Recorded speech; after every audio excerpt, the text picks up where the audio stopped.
Meeting called to order. Today is Tuesday, May 22nd. It is now 7:30 p.m. We apologize for the late start. John, we lead us in prayer. Let's bow our heads. Heavenly Father, we've gathered here this evening as your humble servants. We seek to represent the good citizens of the town of West Warwick with honor and integrity.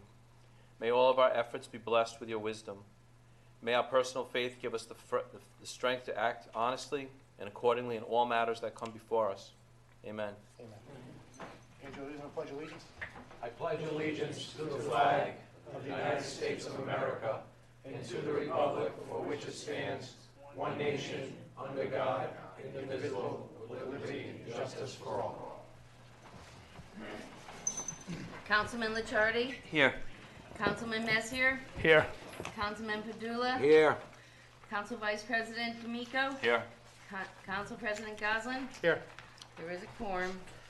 Under Section 42-46-4 and 42-46-5A2 of Rhode Island General Laws, the Town Council will close executive session held on Tuesday, May 22nd that discussed interest arbitration and wage reopeners for the International Brotherhood of Police Officers Local 312 and RI Council 94, AFSCME, AFLL-CIO, West Warwick Town Employees Local 2045 under the prevailing collective bargaining agreements.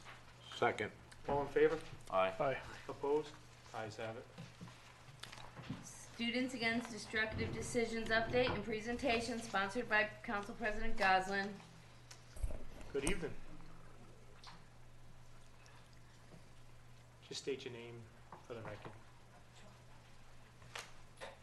Zoe Morrow. Gamma Belenite. That mic's not on. That mic is on. We said Just that. hit the. Can you hit the button? Right.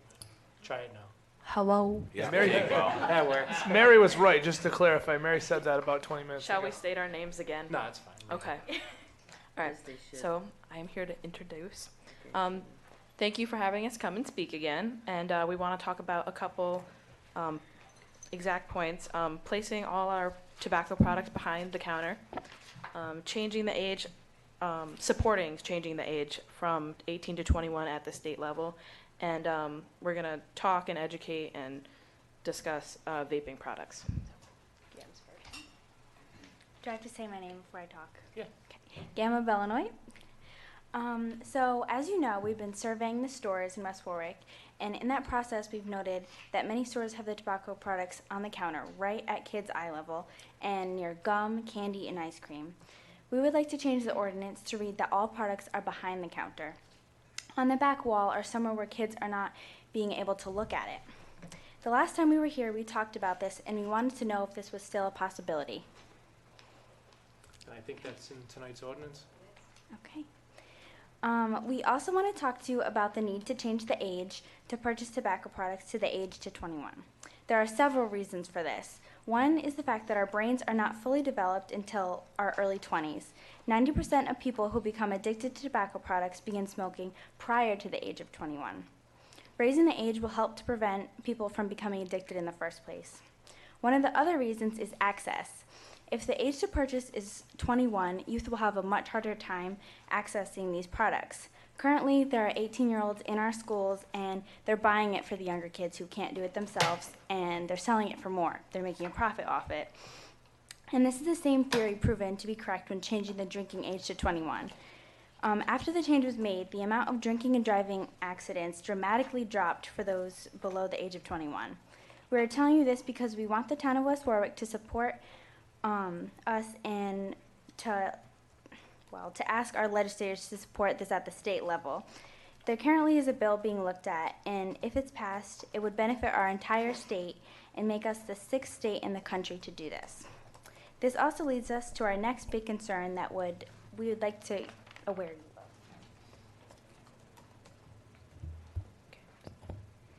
of. Zoe Morrow. All right, so I'm going to talk about vaping. And we did meet with David Goslin and give him a rundown. You guys did. So we've talked about the vaping products in the past with you guys about a year ago and continuing on all the way into this year. And we know that it's still a huge problem in the high school and the middle school. In fact, just today, I was going to South Kingston High School, and we had a conference there. And I was there and met some girls from South Kingston, and they said to us, "Oh, by the way, if you have to go to the bathroom, I'm sorry, you'll probably find something vaping in there because we have a huge problem." So that was cool. I never went to the bathroom, but I was scared to. And on the way there, we were in a bus, we were driving there, and I was talking to Maine, and I looked over and I go, "Oh, look, it's a guy vaping right in his car." But there's a big difference seeing that guy in his car and thinking about a high schooler in their bathrooms smoking. Like, it makes me think of like all those old TV shows of like girls in the bathroom smoking cigarettes. So yeah, that was like a big slap of reality. The bag. Oh, I'm getting there. I added a lot from her original.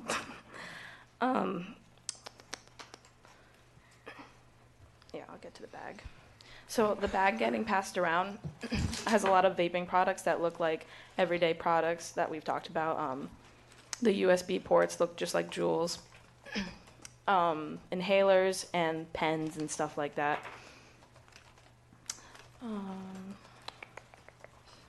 Another example is that a few weeks ago, just to go back to examples in the high school and middle school, I'm not sure if you guys are aware, but a few weeks ago in the middle school, 5 8th graders were suspended in Daring Middle School because they brought their Juuls to the DC trip and they were using them in the hotel room. So clearly it's a problem Can with... we clarify?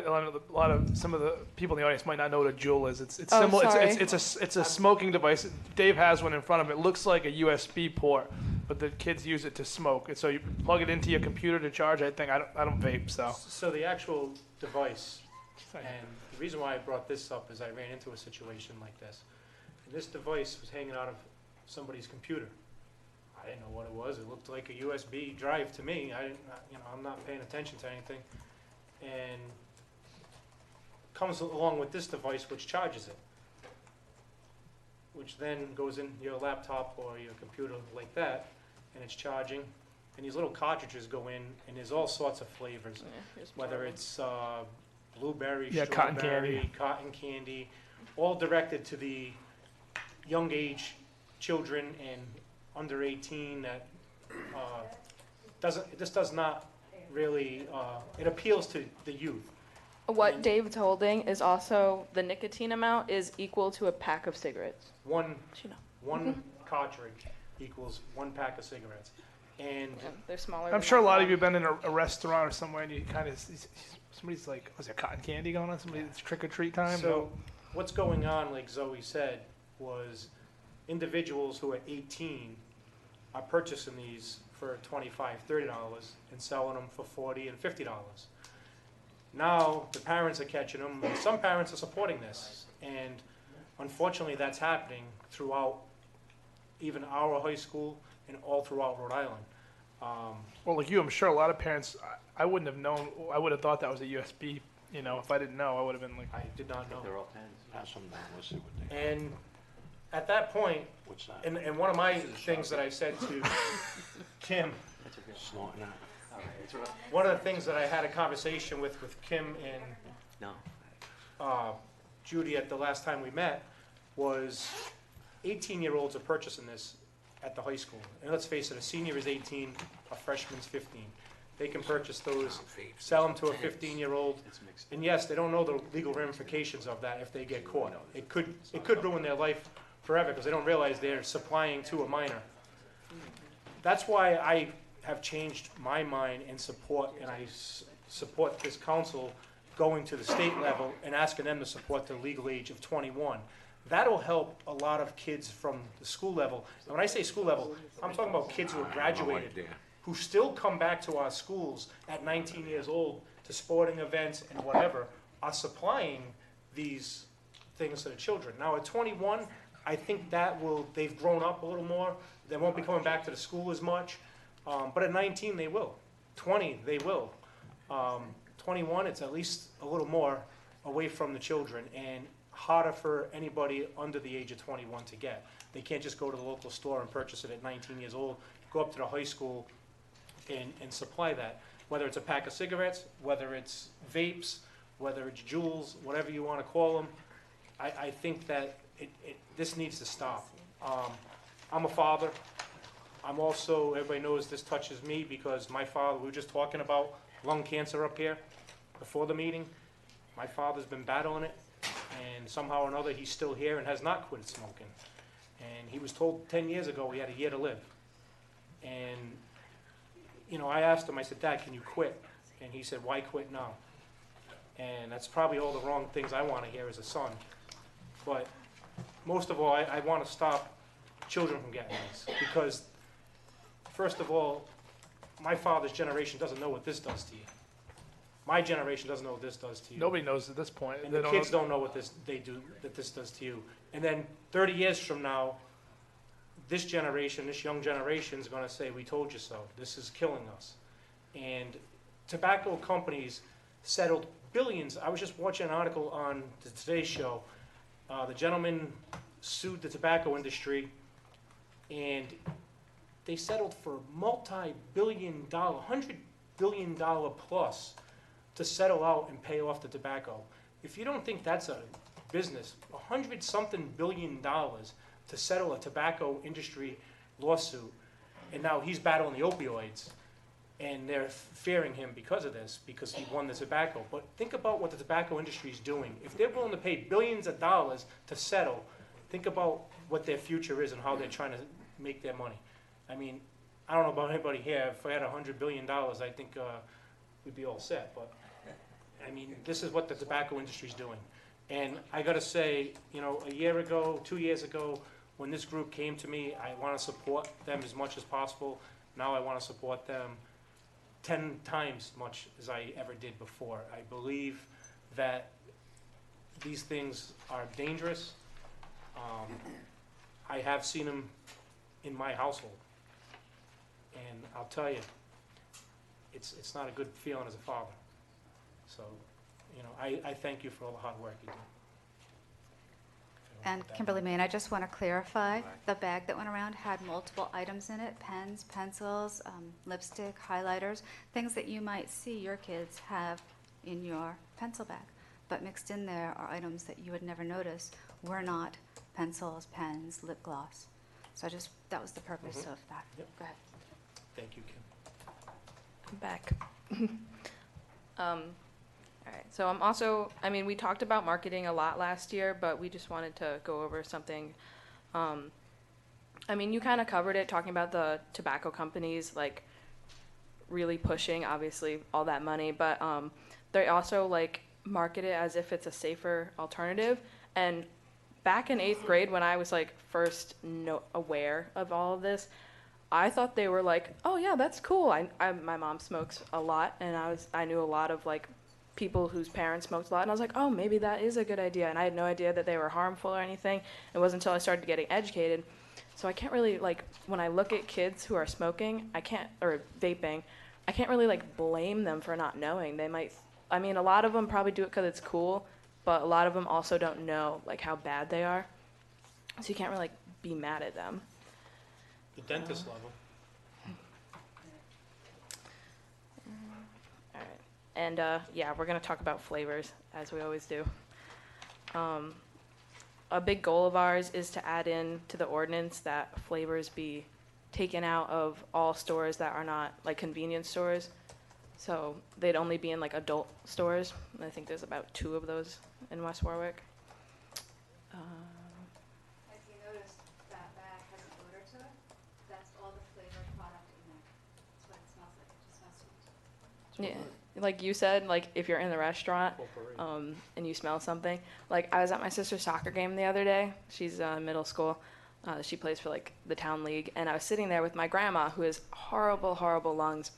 And I smelled something fruity. And at first I thought it was hand sanitizer, because I use, like, fruity hand sanitizers. And then I was like, I know better than that. And I turned around, there was this big puff of smoke. And I said to my grandma, I go, Grandma, do you smell that, like, nice fruity smell? She's like, oh, yeah, I do. I go, do you know what it is? And she goes, no. And I was like, that's a vape pen or a Juul. And she goes, no. And I was like, yeah, that's the thing we're fighting against. And she goes, I can't believe that. It smells so good. And I don't know, but I'm assuming it tastes just as good. So yeah, I mean, you guys seem pretty on board and aware and against them. But we also wanted to talk about Game Blue. Have you guys seen the label blue on any tobacco products in the convenience stores? I don't really pay attention to them because I don't smoke, so I've never seen them. Okay. So if you saw something labeled blue, could you take a guess at like what it is, like why it's labeled blue? Maybe It's kinda- light. Like it's kind of weird. So it's vanilla. Weird. People started to put in like ordinances and laws to get rid of flavors. So tobacco companies were like, oh, okay, so we won't label them flavors. This is blue now. So those are allowed in like places that flavors aren't allowed. And there's lots of states and towns that got rid of those. So yeah, we want to make sure that that will be incorporated into whatever we put into the ordinance about flavors, that it's flavors and, I don't know how we'd word it, but flavors and anything that implies a flavor within the chemicals of it, I guess. So that includes blue. I just want to clarify though, any of the 21 plus things has to start at the General Assembly. Well, that's I'm just- later on in the I understand, all right, agenda. but that's where it just has to start there, correct? Well, that's us, later on in this agenda, It'll be a recommend, letter J, it's supporting the legal age of purchasing tobacco and tobacco products age. Then what we're gonna do is send a letter, if we approve that here tonight, we would send a letter to the State House saying. we that support that, okay, that's what I wanted to clarify. I'm almost done. Maine's going to talk about a mother's story about vaping products. Kimberly Main. We had a parent coming tonight, but she got tied up. Her daughter's in I think it's softball or soccer or something, and she's up to her knees in cupcakes. So she couldn't come. But what her story was, she's been talking to me all year about her issues, and I'm going to just briefly just pass this around to show you what she's been dealing with on a weekly basis with her kid, who is a freshman. He was 14, and she is confiscating products from her house continuously. She's banned them, she's fighting with him, she's grounded him, she's taken away all essentials. She can't stop it, and this kid is getting these. And we don't know where, but we assume it's school somewhere. And she confiscated his phone and has phone numbers in there from people who are selling these items. And she's called them saying, you know, it's illegal for you to sell to my son, he's only 14. This is illegal. Who are you? I'm gonna report you. You know, and of course they're belligerent and hang up on her. And it's almost like a drug racket where you've got drug dealers selling to younger kids. But that was just one time that she found, and it was a 1 week's worth that he's gotten a hold of. Is the school involved with this? The school's confiscating as fast as we can, but we don't always see them. And the selling part, that's hard to catch. You know, even when they're dealing drugs, we had a major drug sting, I don't know how many years ago, we had the police officer in there. That takes a lot of effort to do that, and it's tobacco. They all know about it, they're trying, and Well, they're easier to transfer, like you said, it looks like a pen, so it's not like you're giving a bag of drugs or something, it's like, it looks like a, It's Are the not- cons- They can't just search them. No, right, are there consequences in place though? Oh, yeah. For, I know that like I busted someone and they were both on sports teams and like I think they were benched. I don't think they were kicked off the team, but they were benched for a while and they were like in school suspension and stuff like that. Like I don't think it was that bad, but there was some stuff. But it's interesting when I see people like in class. It's so small that you were holding it. It fits in your hand like this. So they literally like just puff into their hand and it takes like 5 seconds. And the teacher can just like turn away. They do it, and they just like suck the aerosol back in, and it's done. Like they already like these things except give you. they smell like Bath and Body Works afterwards. Yeah, but like again, I use hand sanitizers in class that smell like that, so it's not like a question True, like yeah. why it would smell like that. anybody who gets caught also gets mandated to see the student assistance counselor to work on substance issues. all right, that was where I was going next. It's just disturbing that this has trickled down to the middle school. Oh yeah, With my fifth- sister's in with 7th grade, and she's in our junior SAD group, so like I'm not worried about her, but like her friends, even like her soccer friends and everyone, they are getting caught and stuff, and I'm like, oh, you poor child, why is this happening? It's strange, I've been told there's no issues at the middle school, but that's a different story.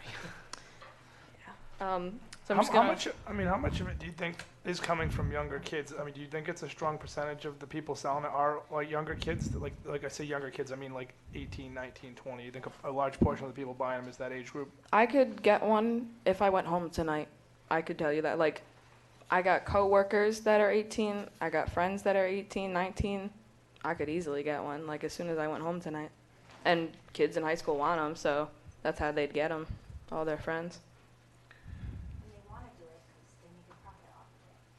The kids are making $20, $30 profit for 1 hour's worth, 15 minutes worth of work. Creating drug dealers. That's, Well, yeah. I'm not sure the exact thing to Google, but vaping and cool vaping, you're going to see videos of these competitions of people vaping to make the best smoke rings. And it just makes it look phenomenally cool, and everybody wants to do it.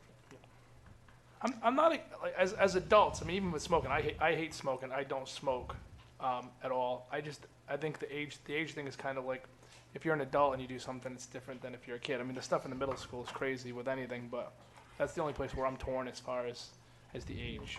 like I said, the reason why I support this is to keep the kids, seniors, freshmen in college, coming back to West Warwick and dealing them.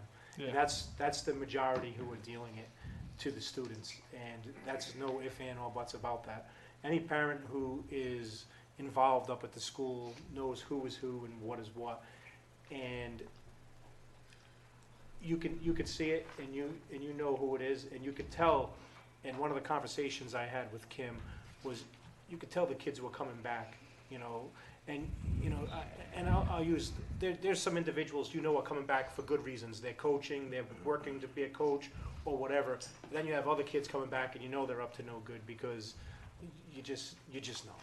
I'm not going to get into details, but that needs to stop. We need stronger enforcement up there, as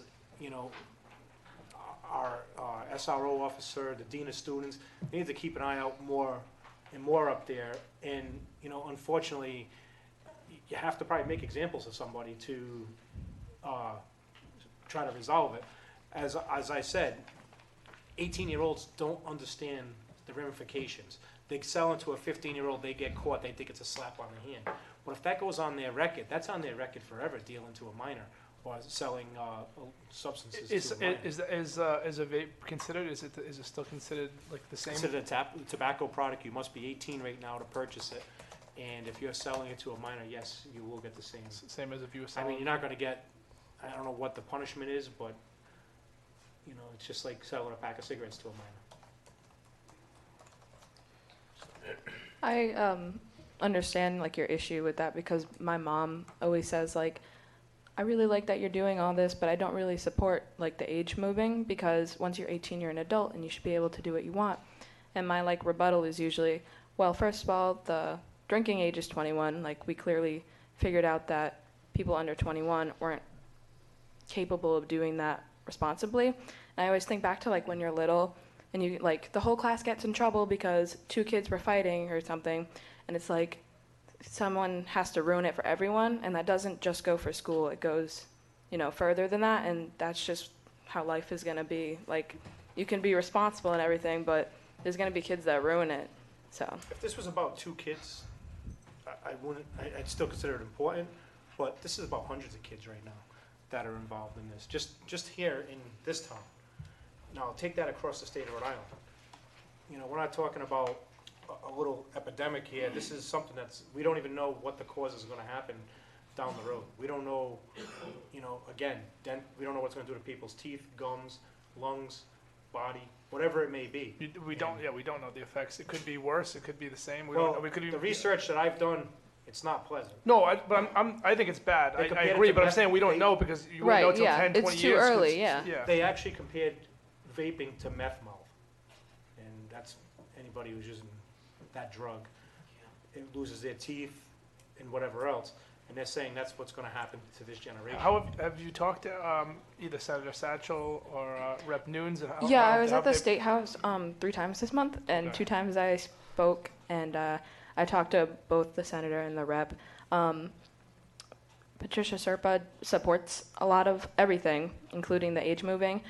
Satchel supports like a lot of what we do. He doesn't support the age moving because of military reasons, but I tried to tell him in my rebuttal that the military really doesn't want smokers because obviously they're not as healthy.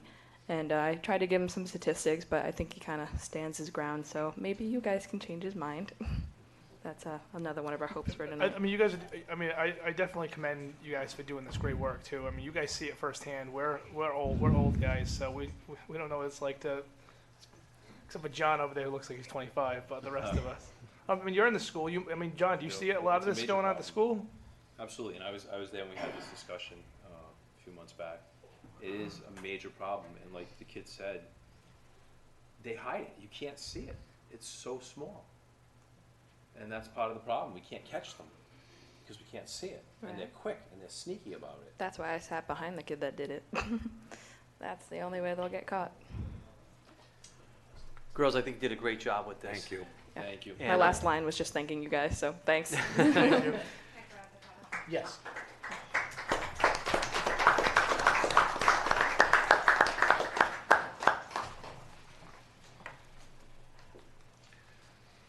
Move into the ordinances. Ordinance number 2018-14, sponsored by the Town Council, previously tabled. Second reading an ordinance amending Chapter 10, Article 13, Tobacco Dealers License and Sales Regulations of the Code of Ordinances of the Town of West Warwick. I'll move to take it off the table. I'll second. Move to take it off the table. All in favor? Aye. Aye. Aye. Now I'll move the ordinance. Second. Al? This one just changes the license renewal date to September 1st at the request of the town clerk's office. The original ordinance said that it would be 1 year from the date they got their tobacco license. It created a hassle for the town clerk's office. So we're now making everything expire on September 1st for renewal, and the resolution that's coming up two matters later shows how the fees will change. And again, the first year, since we put this in place, they will be prorated? Is that Yeah, correct? that comes up in the resolution. Okay. Any other discussion on this ordinance?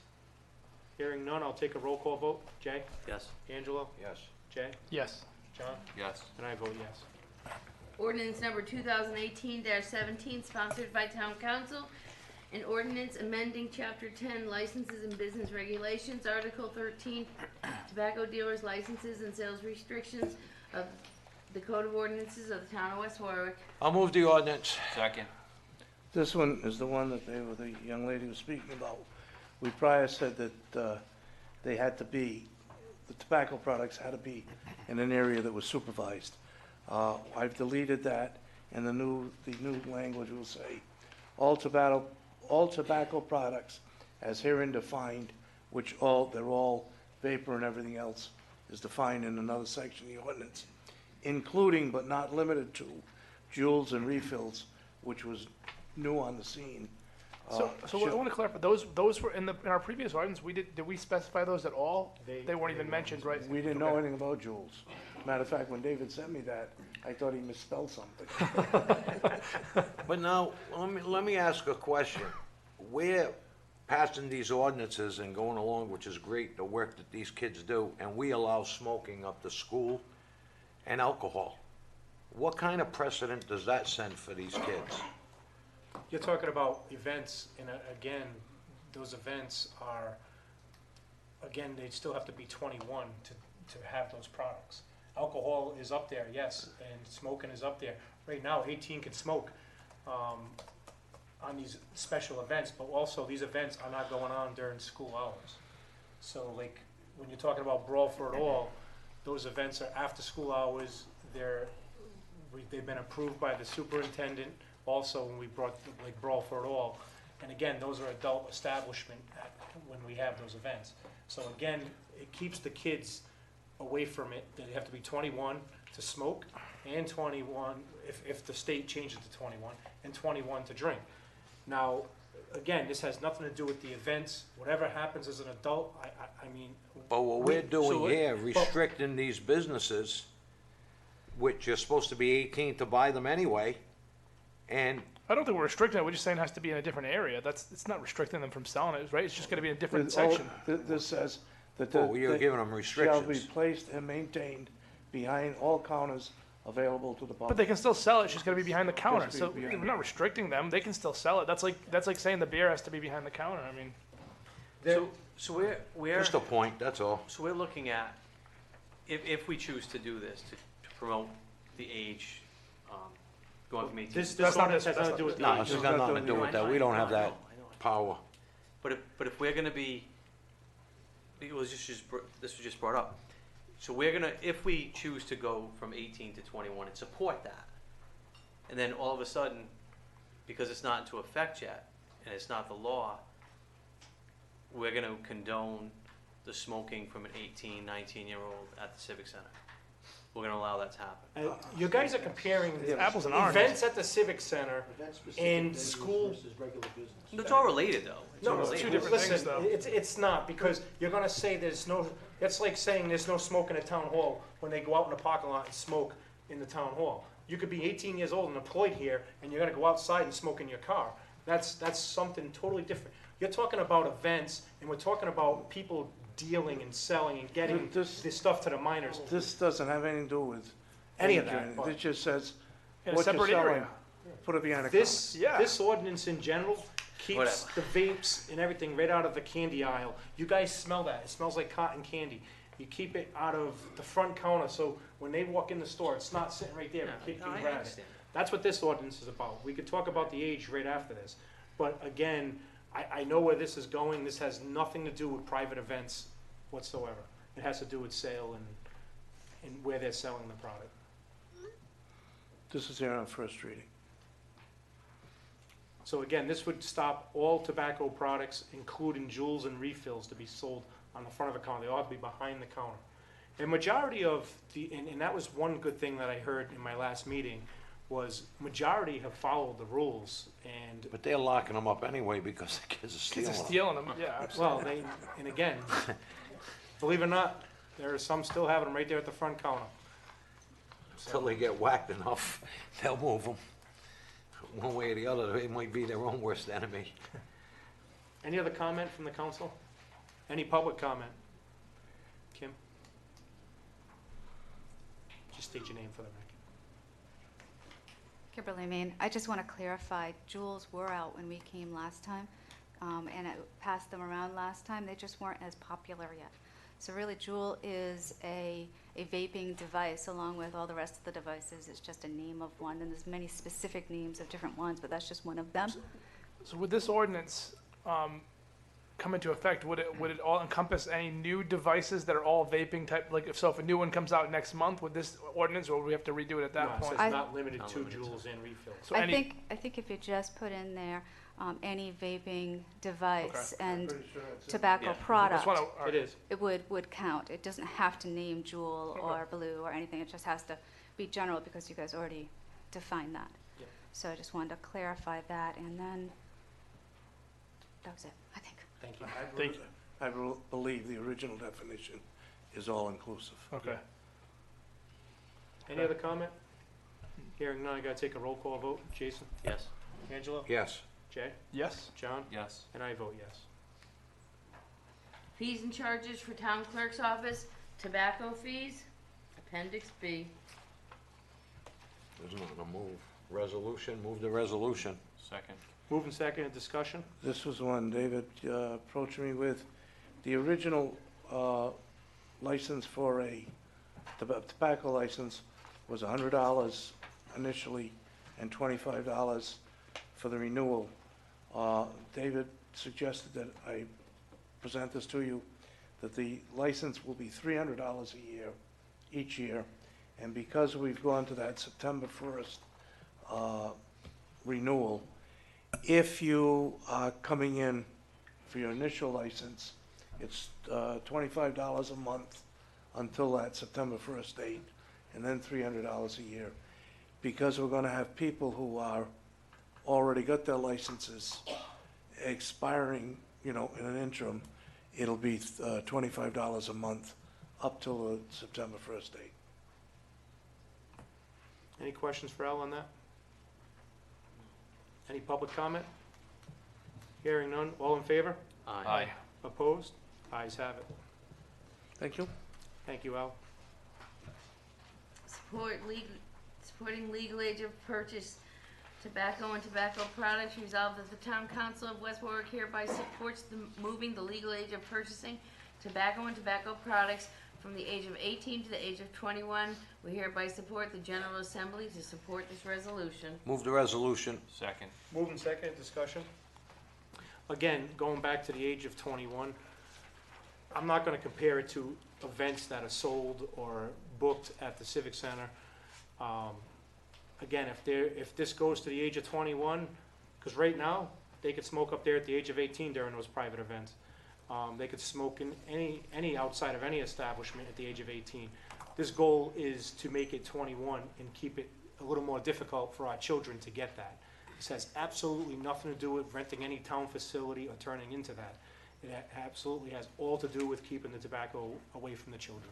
The earlier we get to them, the better it will be in the future. Any other discussion from the council on that? Any public comment? I like hate smoking like more than anybody. You said that about 5 times. Because I like to clarify, but I just It's late now. I just find it. I think the age. I just think like if they're 18, they're old enough to go die in the military. They should be able to smoke a cigarette. And I don't think they should, but I think if they're old enough to do that. Listen, when you're in the military and you go serve in Korea, you can drink at the age of 16, okay? If they're going to serve in another country, they can do whatever they want. I think right now, it's best as 21 in this country. I mean, like I said, the earlier you get to them, the better. You have a son, Absolutely. Would you My daughter's 17. I I try to, you have both son and daughter. And she always says people forget about her things, but Sorry.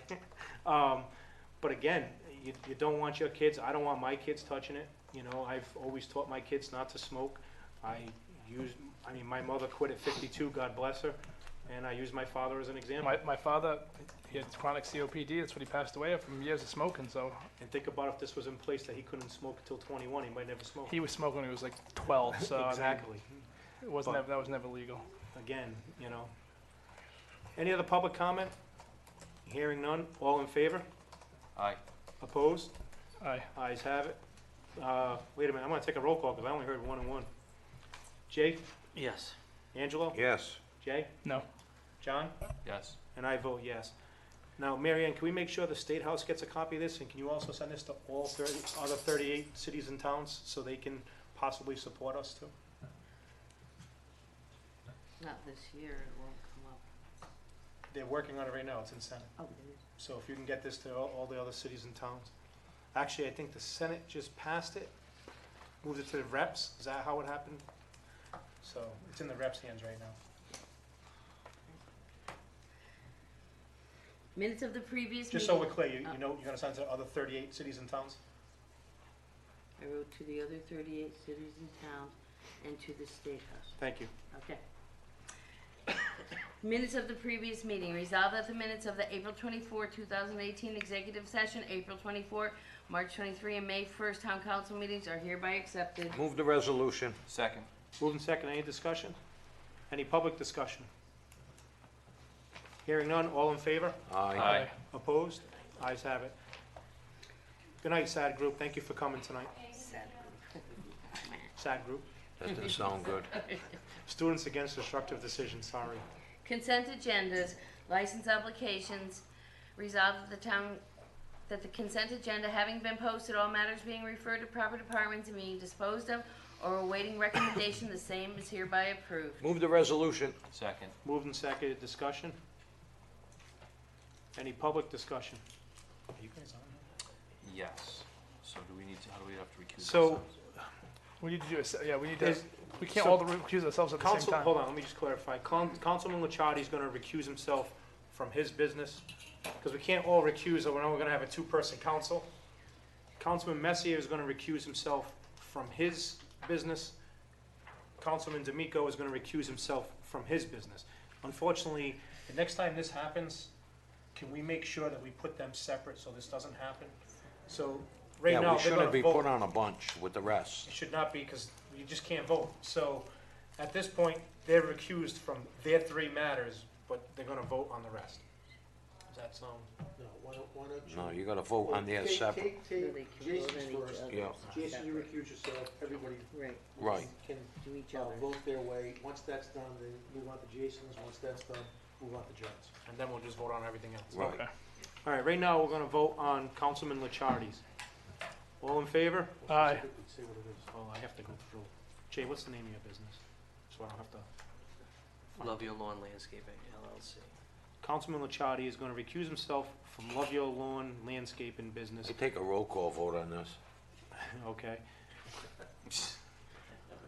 Jason? Yes. Angelo? No, John? Yes. Now, if I vote no, you just really did him in. I know it. No, it dies too, All right. too. I'll I bring say- back my vote. Yeah, I vote yes. All right, 4-0. thanks. Councilman Messier, what is your business name? Wicked beautiful Rhode Island. Councilman Messier has recused himself from Wicked Beautiful Rhode Island. I'll take a roll call vote. Jay? Yes. Angelo? Yes. John? Yes. And I vote yes. Councilman D'Amico, what is the name of your business? The D'Amico Organization doing business as Complete Office Cleaning. And he has recused himself from that matter. Roll call vote. Yes. Jason? Yes. Angelo? Yes. Jay? I vote yes. Is that it for recusal? All right, that's it for recusals. Now everybody else is back on the agenda. Any discussion on the business licenses? I'm gonna vote no on one of them. Should I specify? You can bring up and we can talk about it. Okay, Perfect Puppy. I think I don't agree with the sale of dogs and cats, and I know it's in the General Assembly. I don't know if it's in this session, but I know they're trying to change the ordinance. So This has come up before. I mean, the business doesn't have any formal Right. complaints against I it of any understand type. that.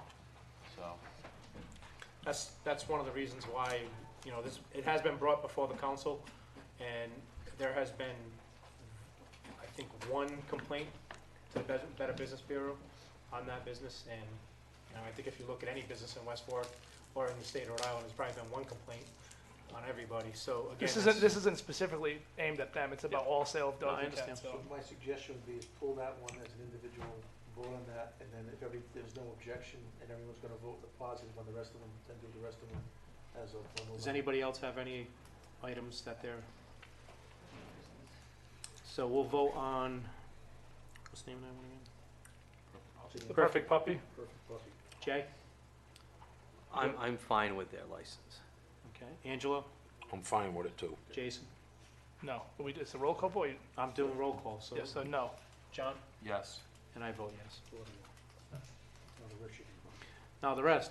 Any other comment on the rest of the licenses? I need to recuse myself from Reality A Games. I promote them.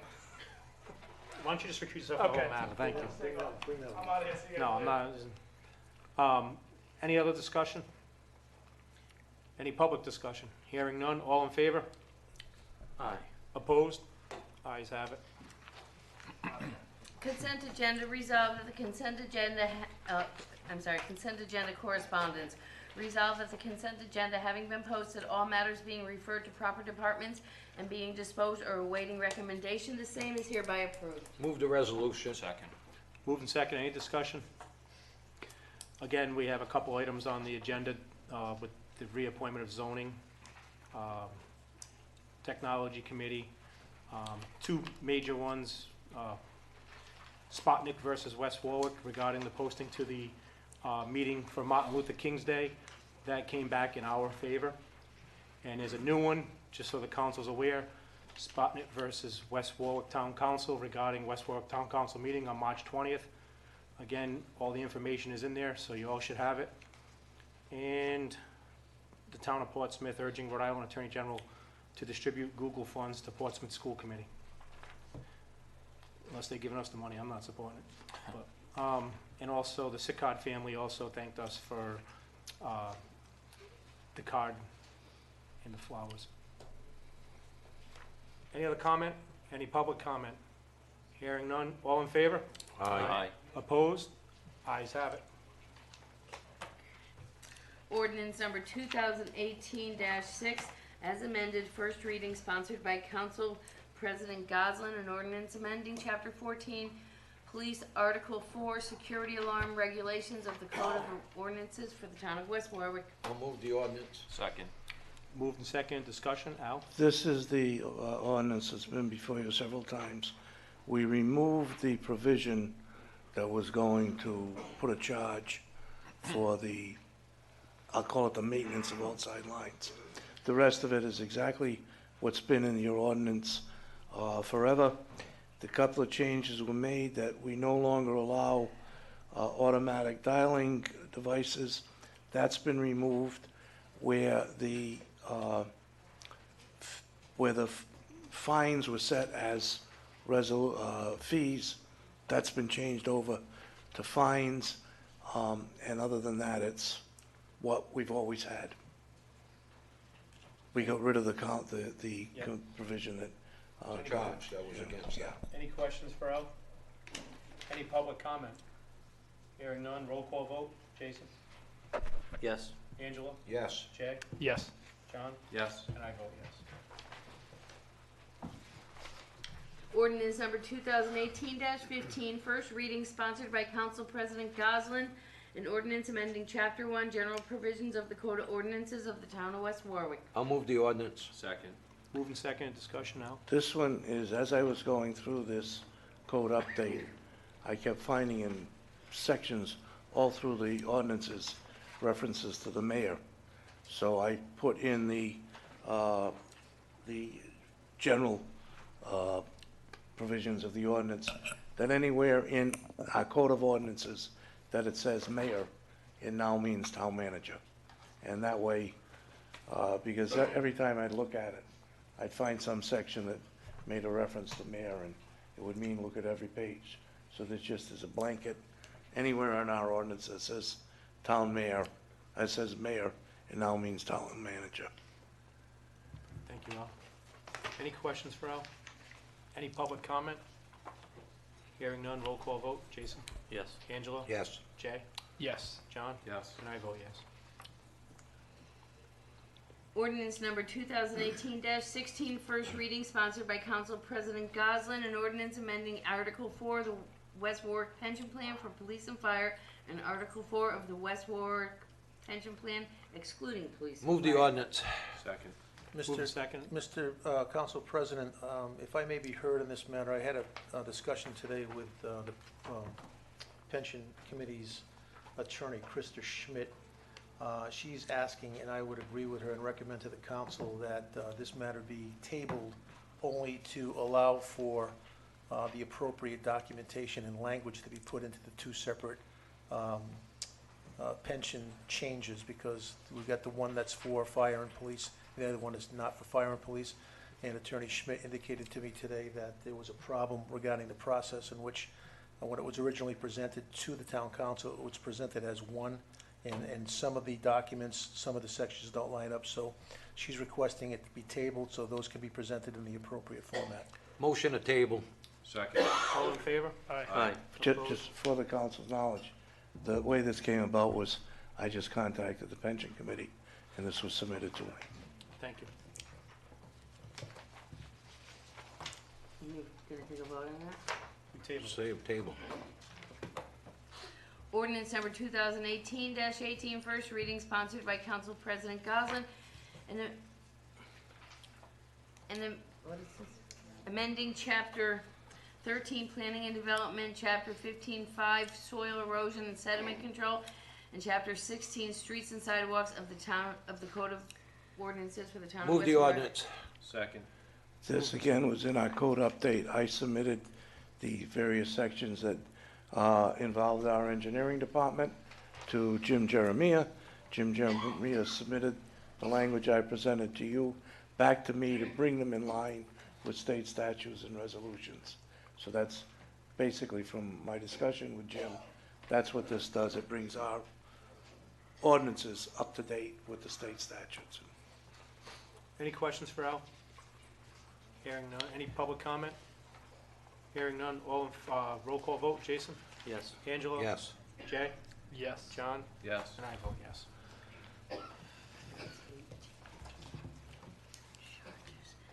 Fees and charges of the Town of West Warwick. Do you want me to read this whole thing? I can. I make a motion to waive the reading. I'll second. Motion seconded. All in favor to waive the reading? Aye. Aye. Opposed? Ayes have it. This was one where some time ago, we, by state statute, had to increase the dog licenses. We have to move the resolution first. Oh. I'll move it. Second. Go ahead, Al. That we had to increase our dog license for spayed and unspayed. And David pointed out that there was going to be no distinction. So the only change was made, where we go from $7 to $8 and $15 to $6.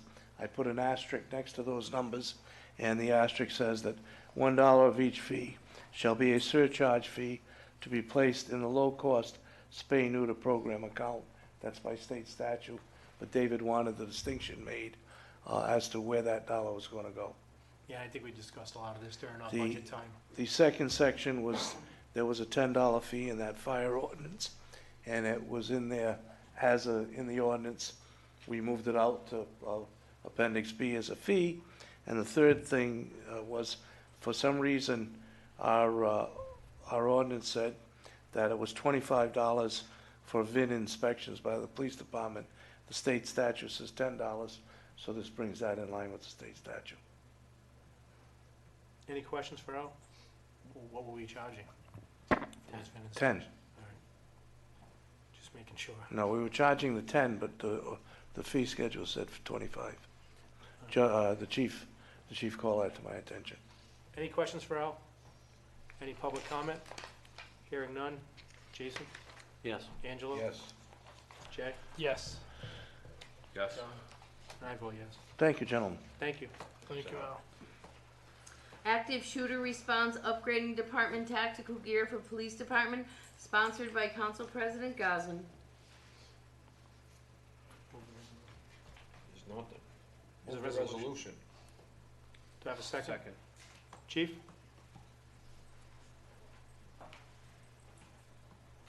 Good evening. This is the second portion that I spoke to you all about at the end. John, you're having a day like me. Yeah, right. The end of April, the last meeting in April. So we were just waiting for some quotes to get the second portion of our request. And this purchase will again be coming out of the state and federal seizure. Asset forfeitures will not be coming out of our budget. It's basically an upgrade of our tactical equipment and tools to be placed in the cars of our tactical officers for any active shooter or any necessary calls for that type of equipment. Pretty easy. Any questions to the chief? And again, this is something we hope we never have to use, but it's good to have. Any public comment? Hearing none. All in favor? Aye. Opposed? Ayes have it. Thank you. Thank you, chief. Additions and cancellations, tax assessor resolved that the attached additions in the amount of $6,355.90 and cancellations in the amount of $1,144.70 presented to the tax assessor for approval of the town council in accordance with Article 25, Section 5 of the West Warwick Code of Ordinances is hereby approved. The original list is on file in the office of the tax assessor. I'll move the resolution. I'll second.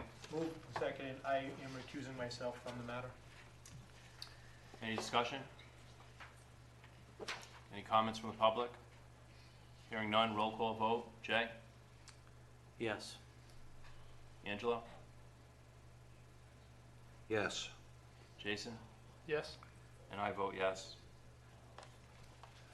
Motion passed. Motion passes. Resolution passes.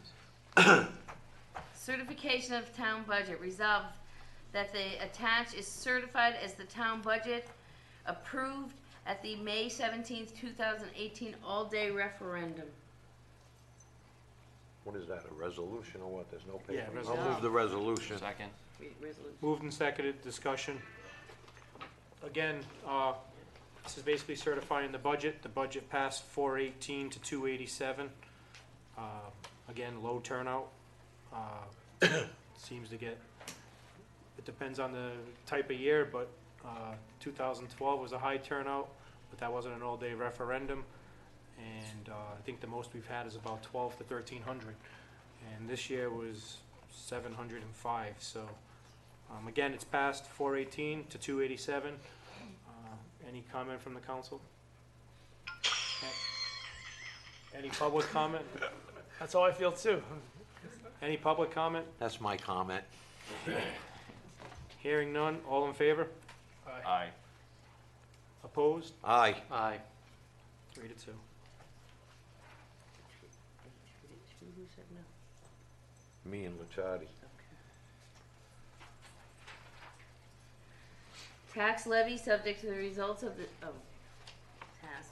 Resolved that the town council of the town of West Warwick hereby propose to impose a tax or for the expenditure of money in the town council meeting legally assembled on the 17th day of May, hereby order the apportionment and collection of a tax on the rateable real estate and tangible personal property in sum not less than $63,900,000 and not more than $66,500,000. I'll move the resolution. Second. Moved and seconded, discussion?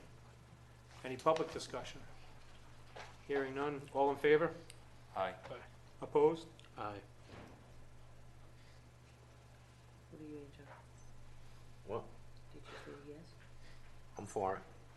4-1. Sorry. Okay, Who Red- voted no? Jay, On the tower? What's up? the levy. On the levy. Oh, I didn't know. I thought we were voting on the tower. I vote no too. Sorry. 3-2. The town. I'm not even there yet. Sorry. Resolution acknowledging and authorizing the proposed AT&T mobility equipment modification of the existing cell tower located at 100 Factory Street. I was reading that. I don't. Move the resolution. I'll move it. Second. Moved and seconded, discussion? Ernie, you want to give us an update on this? Yes, this is similar to a resolution you had a few meetings ago. This is a submission package for the American Tower requesting the council approval for an upgrade to the existing singular wireless AT&T antenna on a tower. This package includes a formal request, authorization, structural analysis report, engineering stamped tower drawings. American Tower had a 25-year lease on this tower, which expires 2030. And at that time, the town will be in control of the tower again. The lease was entered into with a one-time payment to the town of $1,340,000. And this lease agreement basically assigns the tower rights to American Tower. So the town is obligated to approve any upgrades with the upgrade systems or antennas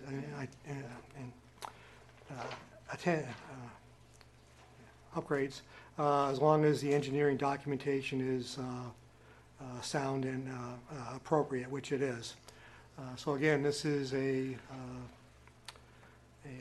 upgrade to the system that the town owns, but it's leased to this American Tower. So they will upgrade the system, and they have the ability to have additional companies on the tower, which they would receive revenue for as long as it's structurally sound and meets all those standards.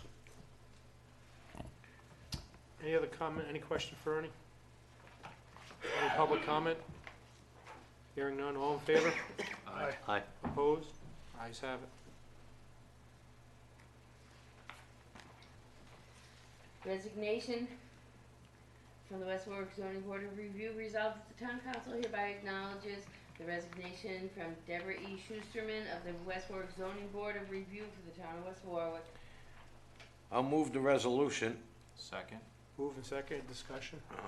We lost a good person on that zoning board, a realtor, and very active, but because of personal reasons, she hates to regret that she has to get off it, but send her a nice letter.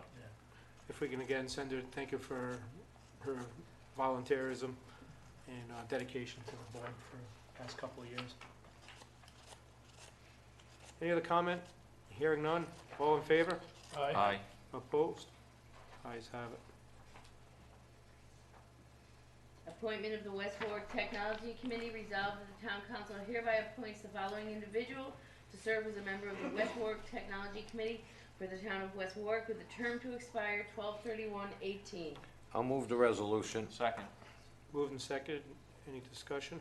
So, as you know, the Technology Committee is like the new phoenix, right? We're resurrecting it from the dead, from the fire. It's We've got 4 strong members at this point. Mark will certainly round it out. He brings a lot of strengths, one of which is the fact that he is sort of operated as a sort of quasi-liaison for the police department. You know, he brings a lot of the history. Did we move his name yet? Oh, I'm sorry. But if you I wanna apologize. But if you want to keep talking about it. I got excited. I'll move the name of Major Mark Knott. Second. Now you can Okay, I apologize, I got overly excited Okay. because, you know, the thing is, the committee has come together so well. You know, we have talent on the committee, we have a ton of experience. John Battello's on the committee, and, you know, he's familiar with everything in the fire department. Mark's gonna bring the history of the police department, a lot of the technological things that are happening there. So I strongly support his application. No, that's the one, you still got Derek. Derek's on there, Keith Lee is on there, Yeah. Chris Messier's the chair, and then John Botello, so it's a really great group of people. Any other comment? By the way, good job resurrecting that group. It's good to see. I think it's gonna be valuable. I think we're gonna make a big difference in the town, especially, you know, the contracts and everything coming up. Not the contracts, but the contract with, the vendor. So, good things are gonna happen. I'm gonna. All in favor for Mark Knott? Aye. Opposed? Ayes have it. Thank you, Mark. Congratulations. Thank you. Discussion action, authorizations for direct payment or reimbursement sponsored by Councilman Padula, regarding West Warwick River Point Park, Hattoys Nursery and Garden Center. All right, I put this on because, as we all well know, the J.C.'s take very good care of that part of the Riverwalk, and they plant flowers, and they only ask for one thing a year, and that's that we reimburse them for the mulch. And we have a bill here for, what was it, Mary Ann, $150 from Hat Toys, and I just want to bring this up so the council would, $145. It was 11, how many yards? 4 yards of brown mulch. And again, thank you guys. You guys do a great job over there. It always looks beautiful. And this is the least we can do. It's all their labor, all their time. So I would advise the council to okay that bill to be paid. I agree. I just want to bring up one quick thing, because this was brought before us last year. Again, if they go through the town, they'll get the town rate.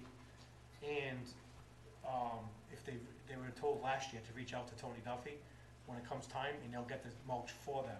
So we wouldn't have to reimburse, and they would go right in the town anyway, because it's going on town property. It's going on the John Rod Right. Riverwalk. I mean, Senator Rock. It's again, I think you just reach out to our Parks and Rec. They'll get the mulch there for them, and then Yeah. we can avoid doing this for them every year. So I think it's just a way to take care of it easier for them. Guys, next time when you, Are they here? before you need it, yeah, Jack and, I didn't see 'em. who's here? Ronnie.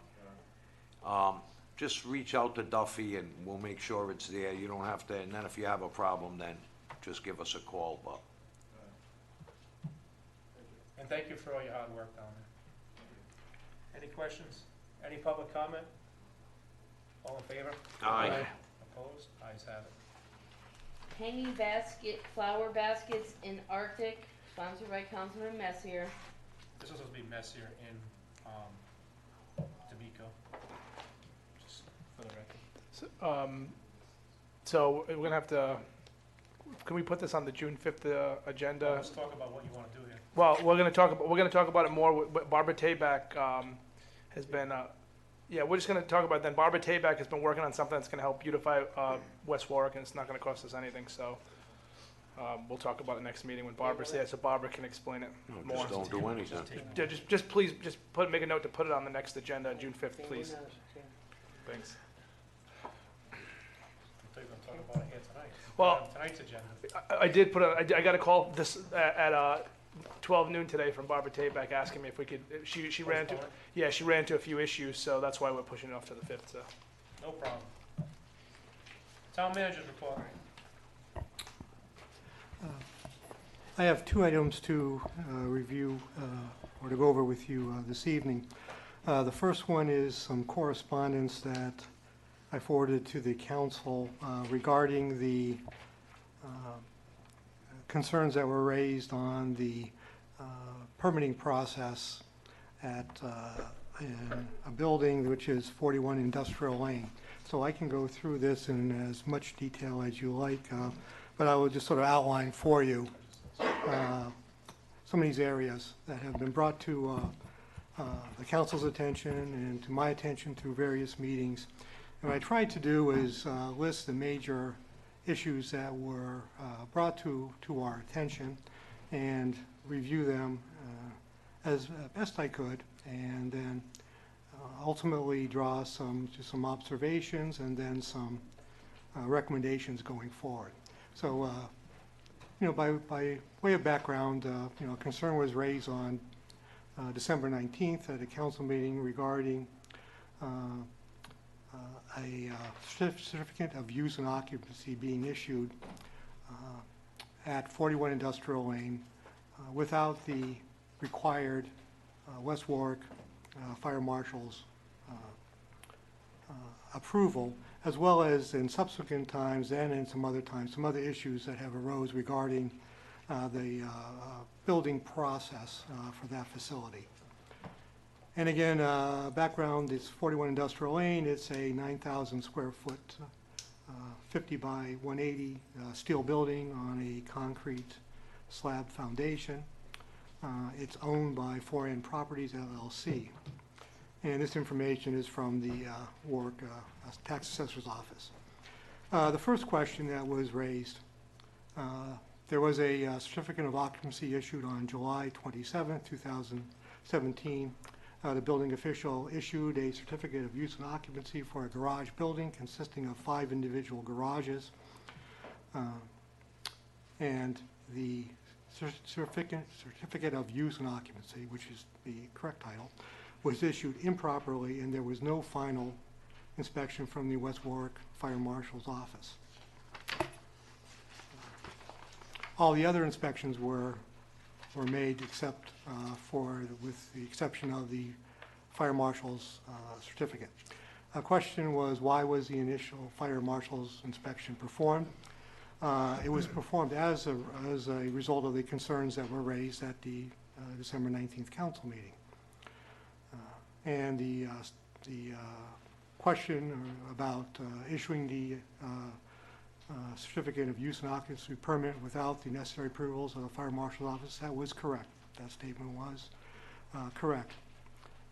The Fire Marshal's office was not contacted by anyone associated with the project, the owner, tenants, contractors, to perform the required inspections. On December 29th, 19, there's a typo, 2 typos here, 17. December 29th, 2017, the building was inspected and a list of minor violations was identified. The owner was contacted and the violations were corrected. Reinspection was done on February 1st and the deficiencies were required. Prior to that, December 29th, there were no rough or finals inspections conducted by the West Warwick Fire Marshal's office.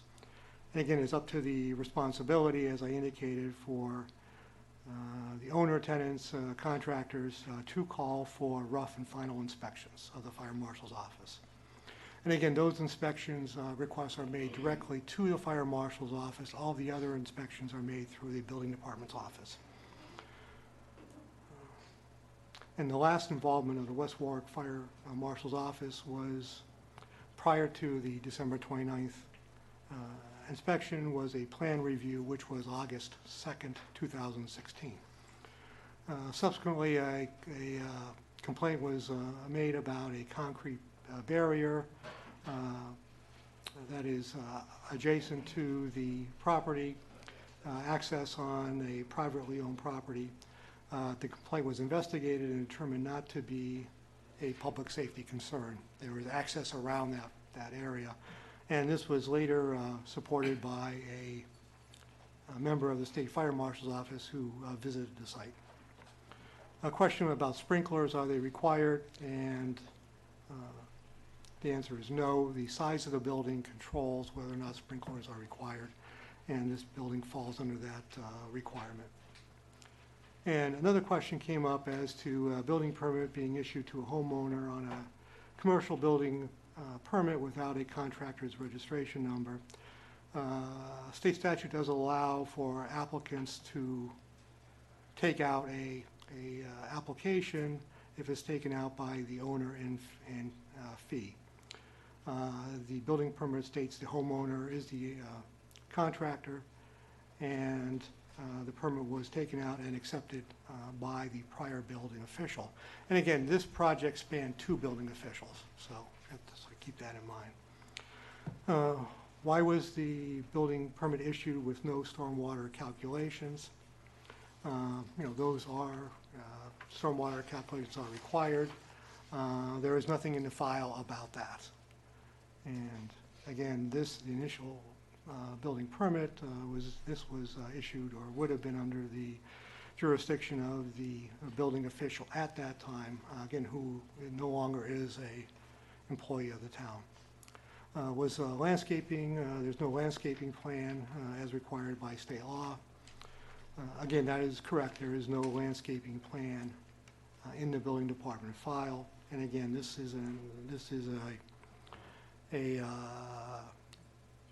would have been under the jurisdiction of the prior building official. Again, he's no longer an employee of the town of West Warwick. DEM approval is necessary.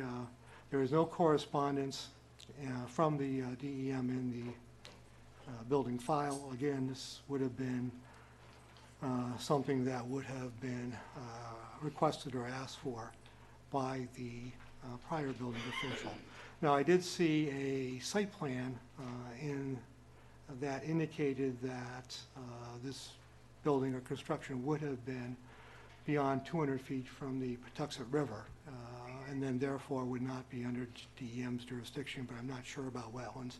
But again, there was nothing in the file from DEM, no letter or anything of that nature. And the site plan that I saw was stamped, but no signature by the surveyor.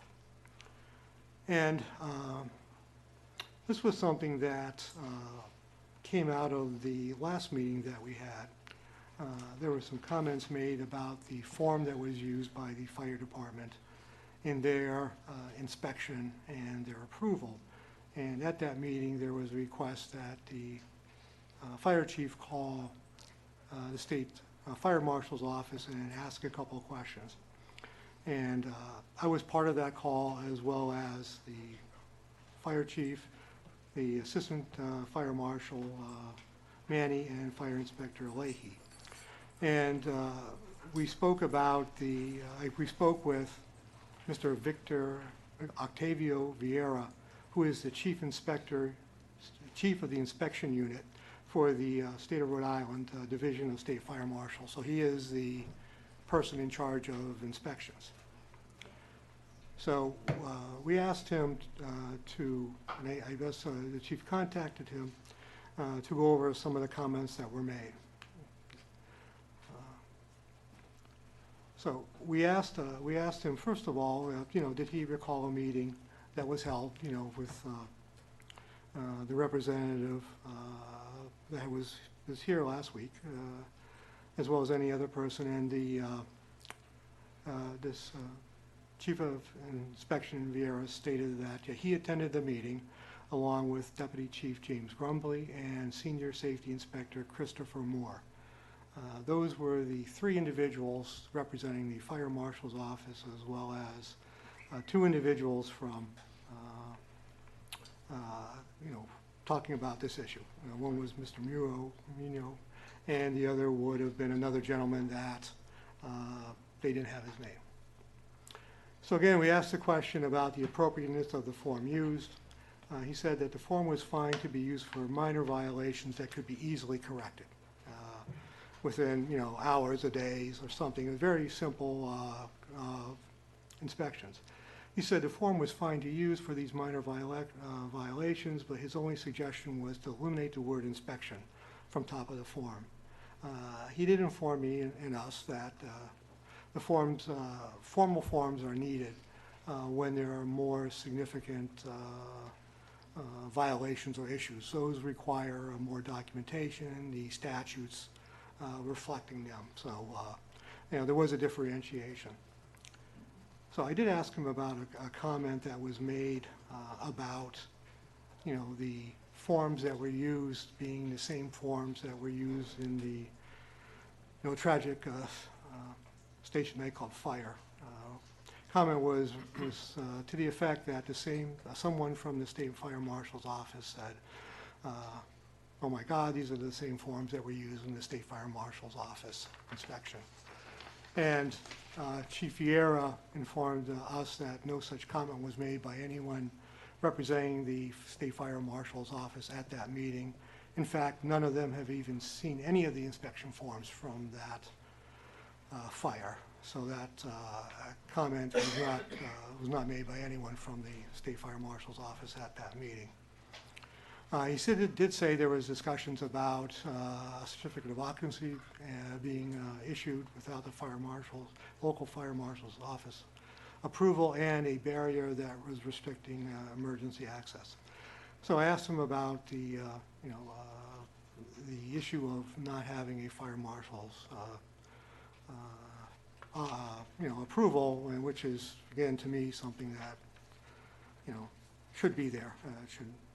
And I asked him, is this something that happens often? He said, it does happen for various reasons, either if somebody's in a hurry or a mistake, but it does happen, but clearly it's not something that should have happened. But he did say it does happen. And with regard to the access of the barrier, after the meeting, one of his individuals from the state fire marshal's office was in the area, so he did take a drive-by and he saw the barrier and again confirmed that. Didn't observing there was no issue with public safety there. And I did ask him a question about the professionalism of the department. What did he think of the department? Because that question was raised. The Chief of Inspections, Vieira, asked him about, how does the State Fire Marshal's Office view the West Warwick Fire Marshal's Office? And he indicated there was no question as to their integrity and professionalism. And, he did say that he did review the tape twice, from the meeting that was held. There are some other items. These are sort of representative of some of the other items that I found looking through the files. There was building plans that were marked foundation only, and I think, I might add I believe also structural files. And they were stamped by a registered engineer, this foundations, and foundation only. And there was foundation only, and there was an inspection, it was stamped and signed by a licensed engineer. Again, there should be a set of plans that either have building on them, or it should be a set of plans that just doesn't have a restriction of just one thing. So that should be signed, stamped, and then signed. And there were no plans that I saw of like that with a general stamp and a signature. But there was a foundation only, and I believe there was I didn't put it in our recollection, I think structural steel, those were there. And those both were inspected by professionals, and letters were submitted in the files by certified individuals certifying that the work was done appropriately and correctly, which is one of the alternatives, as well as having a local official do it. There are provisions for these professionals in their field, licensed professionals certifying work has been done. During the inspection process, it was noted that there was a mezzanine construction constructed without a building permit. The building current building official inspected that construction and determined that the mezzanine met all building code requirements. He indicated that he advised the owner to come in and take out a building permit for this mezzanine. However, there is no building permit or inspection report for this mezzanine in the building department's files. And again, there's another requirement for off-street parking plan. There's some regulations for pre-existing uses, but there is no parking plan in the files that I saw. So again, some of the and then, those were similar, those were the types of things, the documentation as far as, signatures and stamps. So again, the general observations, that I believe that the concerns that were raised have brought attention to some important issues to the council and administration. These issues illustrate internal weaknesses in our operating procedures within the West Warwick Building Department. These weaknesses contributed to the certificate of use and occupancy being issued improperly. The mission of any building department is to ensure health, safety, welfare of the town's residents and visitors through the enforcement of state and local state building codes and local ordinances and regulations.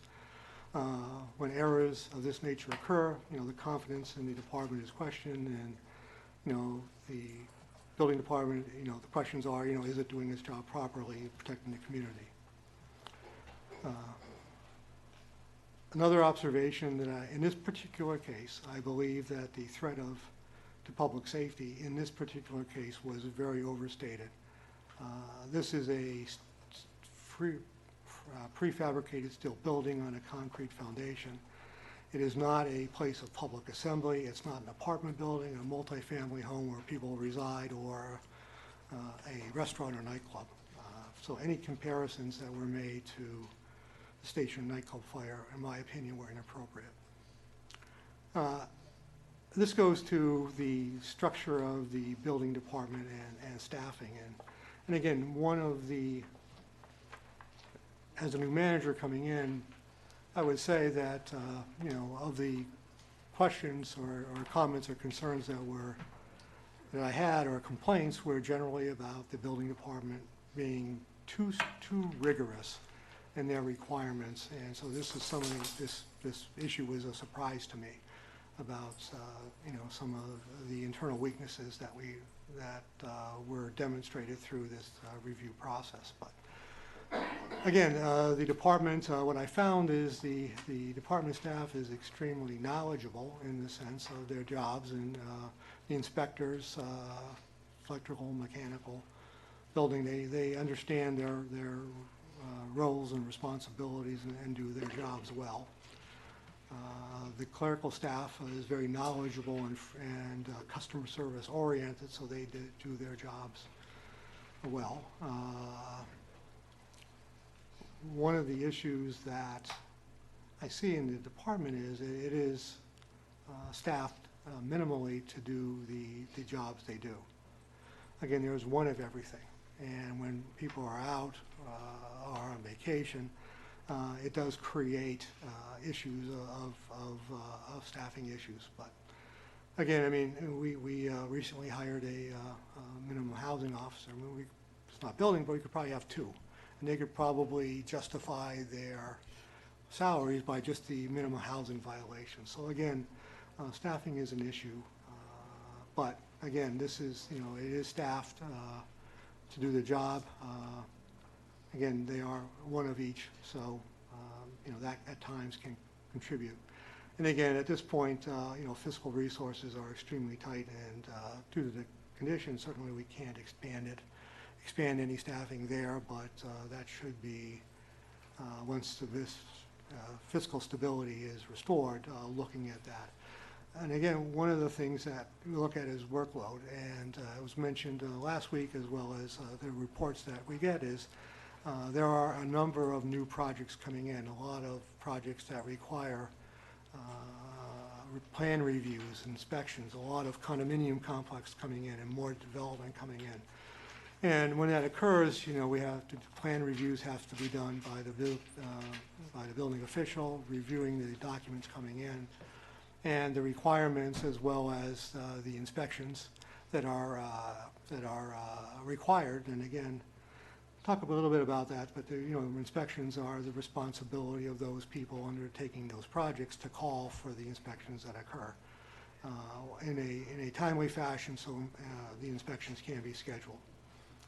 And one of the things is an impression or observation that I've had here, but also in other communities where I work with building officials. And you know, they have all different styles and different ways of doing things. And, but clearly there is no discretion when it comes to implementing the codes as far as life safety, building codes, those type of things. There is no discretion there. But there seems to be sometimes discretion on these non-safety items. But that, I don't know. I can't really comment on why a prior building official would ask for things. But I do believe that they do use discretion at times on the things they require and request. And again, a building official is in a position where they can require a lot. They can require items that, you know, are standard requirements. They can go beyond standard requirements if they feel they need to do that for more information, more documentation. So, you know, there is the ability to go beyond what is required. So there's a variety of these areas that building officials can do. You know, some go, you know, strictly by the book, some go over the book, some maybe a little bit use discretion on some of the requirements, and it goes to, again, you know, the type of style or individual or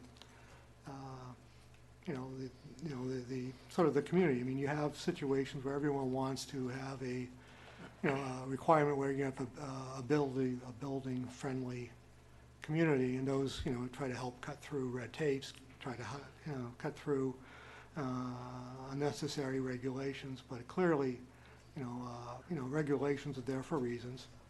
And if there is a situation where a building official deems something may not be necessary, well, then there should be proper documentation in a file that says, well, this is required, but I don't believe it's necessary. But there should be something that says why. There never should be incomplete files. There always should be documentation for whatever is done. And here we see that you know, hasn't happened in this particular project, but I think it's probably representative of you know, others as well. And again, and this is very important, it is the responsibility of the owner, contractor, tradesperson, or anyone taking out permits to call for inspections. That's their responsibility, and most do, some don't. And this is something that is very common in every community, and I'm sure it's common here, where, you know, work is done without permits. You know, this is done for a number of reasons, I'm sure. I mean, if you know, a homeowner can have someone do work, you know, it's cheaper, maybe they'll do that. The only way that the town would know is if somebody calls to complain, hey, work is being done in this area without a permit, or work is being done by an unlicensed person, then the building department's responsibility is to investigate those issues. And there are a multitude of those that are brought to the attention and are investigated. You know, and there are some, you know, those that are, you know, like building issues. There are illegal conversions of basement apartments, basements to apartments, and those are very serious violations. And once those are brought to the attention of the building department, they respond immediately, because that's health, safety, welfare, and, you know, having a illegal apartment, a basement apartment or attic for that matter, where there's only one way in, you can't get out. So those things are, you know, immediately. So, but these are constants. These are constants that occur where people are doing work without permits. They are doing these things, and these are areas that, unless somebody's driving by and sees it, and inquires, most of these issues are brought to the attention of the building department through complaints and calls into the office. And that's just a constant battle to try to address those things. And those are common everywhere, other communities, and they certainly are common here. So clearly, you know, what this process has shown that you know, the department needs to redo its operating procedures and policies to ensure that the compliance are met with state building codes and local ordinances. And I've directed the building official to conduct this review, and we'll be meeting next week to review where those improvements are. Now, when this project was taken out, the building permit was issued, it was issued under an old system, where it was done internally or manually and so on. Since that time, we have, the town as well as 22 other communities are under an e-permitting system, whereas permits are now completely issued online, and required permits are required information, required inspections are required, and they're into the system. So as I understand the system, it cannot move forward unless there are inspections entered into the system and requirements entered into the system. You can't go forward with a review process, and ultimately a certificate of occupancy and use cannot be issued unless everything is done correctly, inspections are done correctly, required information is done correctly, and I don't believe there are any areas, or there are many areas that can be bypassed to move things forward. So going forward under the e-permitting system, issues like we've experienced here would be improbable.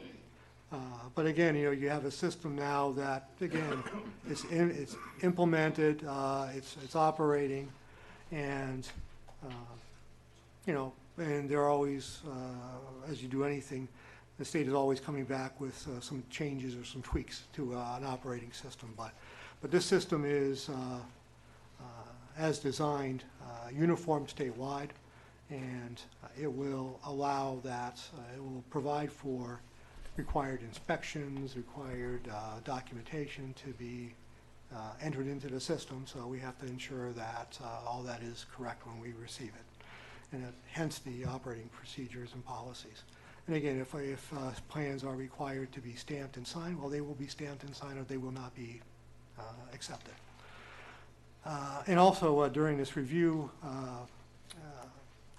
also learned that iPads were provided for the field inspectors that would be linked into the system, so they can go in, make inspections, make notes into the iPads, and that can be transmitted into the system. It also allows for any field notes that they may see. So, they can enter inspections, information requests, or if an inspection if they go and it's failed, they can list deficiencies and so on and so forth. So, so that would be, again, a very valuable tool to use. We have those. Those have not been utilized. I think they might have been utilized by the minimum housing officer. So again, the staff will be trained on the use of those, and those would be utilized for the field inspection. So that's what I have reviewed and found are issues. So those are the, based upon the comments were made, those were the items that I found that were discussed, and some other items that were not discussed. And again, I'd be happy to respond to any questions that I may, and I can also, our building official here, George Dumont, is here to answer any questions that you may have as to anything that I've mentioned that he can answer.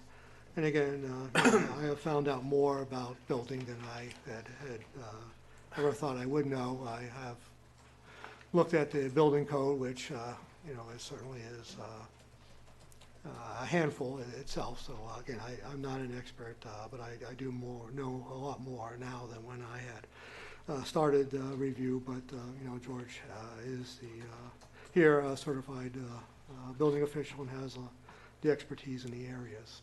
So with Ernie, that, before we move on, I will attest, I know I walked in and I saw you looking at the plans and reading the code for the building codes, the book. It's on your desk. You're sitting and you're reading that entire book over your time, weekends, and whatever it may be. The only question I have here, has the Reeds received a copy of this, and have Mr. Moyu received the copy? I sent a copy yesterday evening to Derek Reed. I sent it to the council first, and a few hours later I sent it to Derek. Okay. So I'm not sure who he'd forward to. I assume he would forward it to the appropriate people. Any other questions from the council? Any public comment?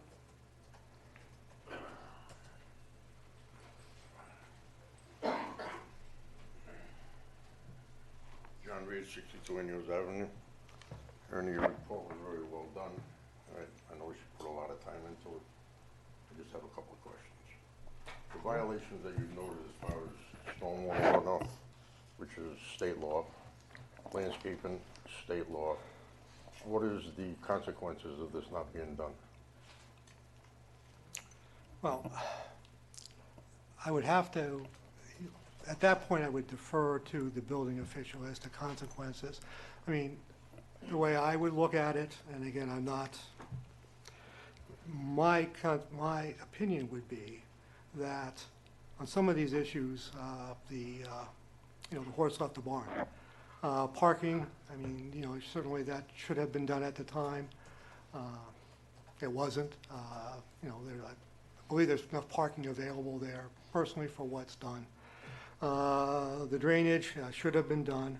Calculations and some documents, if they would have been there, would have shown drainage calculations, would have shown other things. They weren't there. I believe there is drainage on the site.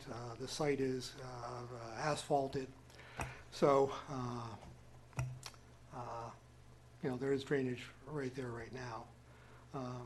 Some of the other, so my opinion would be not that, again, this is, when it comes to the enforcement issues, I mean, that's the building official. But on these issues that should have been done years or so ago, at this point, again, these are done.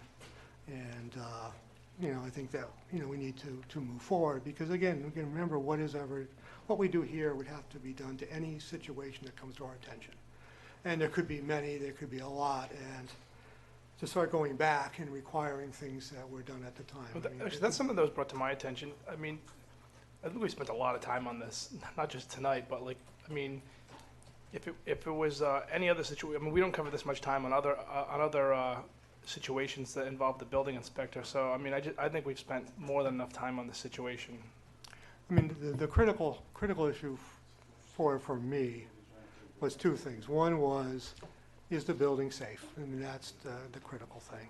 And then the other thing is that it did bring to our attention internal weaknesses, and those need to be corrected.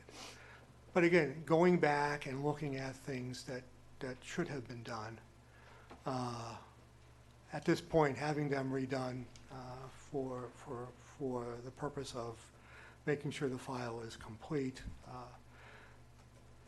Then at that point, then you say, okay, when something's brought to our attention that wasn't done right a year ago, 2 years ago, 3 years, 4 years ago, what do? Do we go back and say, you have to go back and supply those documents? So my opinion would be, they said, as long as the critical issues have been dealt with, then it becomes any of the enforcement issues, I guess I would have to defer to the building official as to any of the items that he may want to do. But From your report, a lot of the things that were said last meeting were untrue. well, there were some things that yes, were not correct. I mean, bring up the station nightclub fire. I mean, I take great offense to somebody throwing that out there when it wasn't said. Well, again, that was my opinion as well, which I have exercised, which I had mentioned that as well. People from the crowd could please, if they could be quiet while we're trying to speak up here, that would be appreciated. So again, that's just my opinion. But Mr. Messi, I can't answer that point because I wasn't there. All right? And we're not here for calling liars and so forth and so on. All right? And if you don't think this is critical, okay, of all the time that he's put into it. I didn't say to put into time into this issue. We're wasting your time, maybe. I didn't say putting the time into looking into issues, but I'm saying every violation that comes before the building inspector doesn't usually, it's not brought up at every council meeting. These meeting. aren't the normal violations, are they? I mean, Okay. some of them were. Then you're telling me that this happens on an ongoing? I don't know. That's right, you don't know. That's the right answer. Especially when You it was don't 5 know. years ago. That. Remember, this was 2 years ago. Well, some of the violations were prior to that. How could you have violations when the building's only 2 years old? You had a It violation still on the ground. It still predates, even if it was 2 years ago, it still predates my time. Anyway, And this building inspector's time. so so in other words. I'm not saying it's not relevant. I'm not saying it's not relevant, but to spend this much time at the council meetings. Ignore something, and it's found out afterwards. I didn't say to ignore it. What do we do? Let me ask a question. Who does the building official work for? Town The manager. town of West Town Warwick. manager. The town of West Warwick. So the town of West Warwick is, see, I don't like the part where we can't go back. This is the same thing I go with the budget. You can't go back, we have to move forward. My question is to solve the problems of the past, of the future, of the beginning of it, you have to see what started the problem to begin with, so we can correct it going forward. Because to me, I've never heard that in all my life. Forget about what happened in the past. I have $100,000 missing from my business bank account. There's street people that, we're gonna move forward, we're gonna forget about that 100 grand. Well, I wanna find out where that 100 grand went. Well, I think what I said is, you know, the building has been inspected, you know that it's, have a approved fire marshal's approval for that. Now, the items that were not required, or not in the files at that time. Now, I don't know if they were never asked for, I don't know if they were asked for and not received, I don't know. All we know is we're not there. And to go back and say, okay, let's ask for these documents and files. Again, remember that anyone who comes before us, whether it be, 4 years ago, 5 years ago with similar issues, are we gonna do the same thing, spend the same time, effort, and doing that? If that's the case, then, just so you know, everybody's gonna do that. If things were done illegally, and I'm not saying they were, they weren't, but I still hear a roundabout way, who's lying, who's not lying. I mean, if there's wrongdoing, and they go to the building official or the manager, and they get no results, what's their next recourse? They come to the council for answers. Right. And we can't get answers ourselves. It's not only this situation, it's other situations. And I'm not gonna go down that road tonight, but it seems like it's the same MO that we're following, whether it's budget problems, building problems, other problems, it's just the same. Well, no, I'd like to respond to that. The budget, you mentioned budget, the FY18 budget, there is a corrective action plan, that will be in the black. The FY19 budget is a sound budget, it's not gonna be something that you'd have to go back 2 months or 3 months for. It's good, it's a sound budget, it was based upon proper budgetary standards and best practices, so we're not doing anything. I mean, we weren't here in the past, we're here now, and we're addressing the issues as we come to them.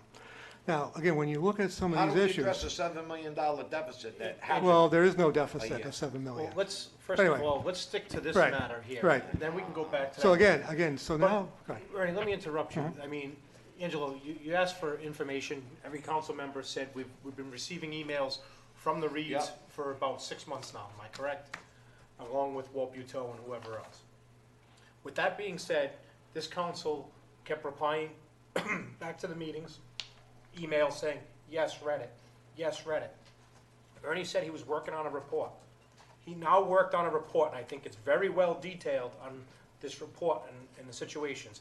Were things misstated last council meeting? Absolutely. Mr. Reed, you weren't up here making the statements. It was Brian Moyu. And again, when you're up here, we just ask you to be factual, okay? I can't say whether he was or wasn't. And again, and you weren't at the meeting, I don't know who was at the meeting with him. If you wanna be factual, that's fine, but when we're waiting, and I agree that this is important, because we have loopholes in the building official's office. I personally feel, considering where it was in 2006, is very understaffed, okay? I agree. But when our town employees and our fire marshals are said that their paperwork sucks and it compares to the station fire and they're not doing the proper thing, oh my God, that insults them, especially when they're going back and have to go interview for 2 hours with the other fire marshals. Now, they have a lot of better things to do. But why would somebody say, go speak to so-and-so, if they lied to you? I don't know, but we did, and whoever's lying is lying, I don't know. But, or misfactual, I'm not gonna say lying, not having the Would you facts. send somebody to see somebody when you lie? I don't know. I mean, that But when the doesn't make fire, Mr. Reed, when the fire marshal says he never said that, or they never said that, I have to go with both sides, and I have to look in the middle and say, And then- okay, there wasn't all the facts, and I know When you saw- people can speak and not have the when you facts saw the when they're fire speaking. report last I week, understand, yes. What did you all think of the fire report? Listen, I told you that, I agree, there's loopholes, there was things that weren't done properly, a CO was issued that says right here was issued improperly, and absolutely, because I compared it, and I said to Ernie, I said, Ernie, all my yellow stickers, now I built my house in 2003, 2004. All my yellow stickers are still on my fuse panel downstairs. Has everybody's signature, from Steve Murray to Stan Peichel to LaRock and whoever else was here, and it also says NA where not applicable because I didn't need a sprinkler system. All that stuff was done, and then my CO was given to me. I asked, is that process still in place? Yes. Then how can we miss this process? It happened, and you brought it forward. Thank you. And again, and I agree with what the town manager said. You looked at 41, okay? 41, very few complaints with it, okay? The only thing was, none of the inspection reports are signed. If you go through the file, they're not signed. I don't know how if anybody calls it a legal document, there's nobody signed it. And the fire reports were never done, okay? And the other building you were supposed to look at is 43, okay? 43, the file, 42, 41 is about this thick, 43 is about this thick. Now, which one's 43, which one's 41? I don't. 43 is a block building. Which 2005. one's the, so, Steel building. again, we're gonna go back to 2005. No, only to show a president, okay? I understand, but I wasn't even here in '05. No, that building was later than that. I don't have my files, but obviously I can bring it to you. All right? To this date, there was a cease and desist on 43, okay? And it went out as a regular letter to the owners to cease and desist for X amount of reasons. Then the second one went out certified, okay? And a copy went to Mr. Williamson. The file dies after that letter. So to this date, there is no legal CO on that building, and that file is missing most of its stuff, okay? Our contention was, how does a builder, foreign properties are builders, right? Are they not? Okay. Think They so. built many buildings in this town. How does this entity not know what they're supposed to do with the town? And that's something that needs to be looked into. Just like, I understand he doesn't understand building, but he did a very good job, okay? You cannot build a commercial rental structure in this state as a homeowner. He's got, that's what you brought that to my attention personally. And according to 23-27.3 to 113.3 of the Rhode Island Building Code, an application for a permit can be taken out by the owner in fee. The building permit states the homeowner as contractor. The owner is Foreign Properties LLC. The permit was accepted prior to building official. Where's their home? It says it can be brought by the homeowner. Yes. The owner of the Home building, owner. the owner of the land, building. So that was the question I asked him specifically up in his office last week. So if I, David Goslin, wanted to build a building right now, You could go and build an apartment complex as a homeowner? that's what I asked, and he told me that according to that law, you can. Now, Especially as rentals. Not only that, but every building unit. officials right behind you, he'd like to speak. Let me just add to that, if I may, please.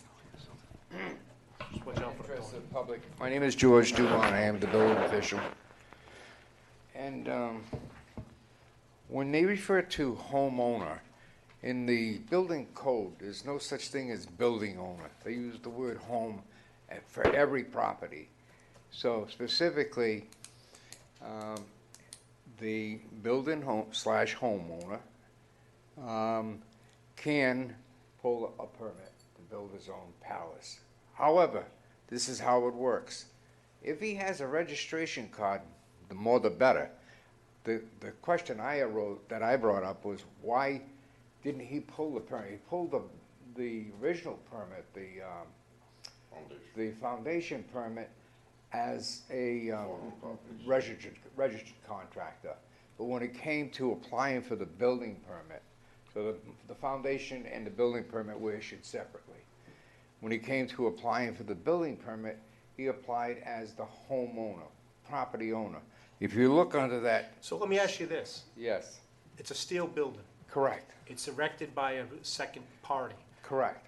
Who pulled the permit? Was it 4N or was it the person who erected the building? Now, 4N may have put the foundations in because they are a construction company. Now, The permit was pulled by Jared, but Jared has the, he can hire out, he can sub out to anybody. And as a matter of fact, what he has to do, as the owner, if he doesn't use his permit, he has to sign an affidavit stating that if he hires anybody, he's gonna hire a registered contractor, Yep. which he did. So everybody that worked on that project, the guy that dug the hole, the guy that put the foundation in, they were all registered contractors. As far as I know, I wasn't there, that was The pre-me. guy that built the building, the registered contractor, Ray Palomino? yes, Ray built the building, right? Ray never understood how that permit was pulled. But he didn't have to pull the permit. It was already permit pulled. But the issue is, why, okay? And I believe there's a lot of other ones, okay? I'm almost positive that you're gonna be hearing again, right? How does this work? I mean, I don't blame this guy. In fact, I got a question I'll ask all these here, all right? There's some paperwork in here of a George DuPont, West Warwick building official. Who is he? No, he is he's a PE, I know who he is. he's a registered But engineer. is he a West Warwick building official? No, No, is he? no. No, okay. No. Let's just ask this. Well, no, but I know he's explain- not. explain That's why I'm asking the He can question. make this. Yeah. But let me finish that building story, please. Okay, so now what happened?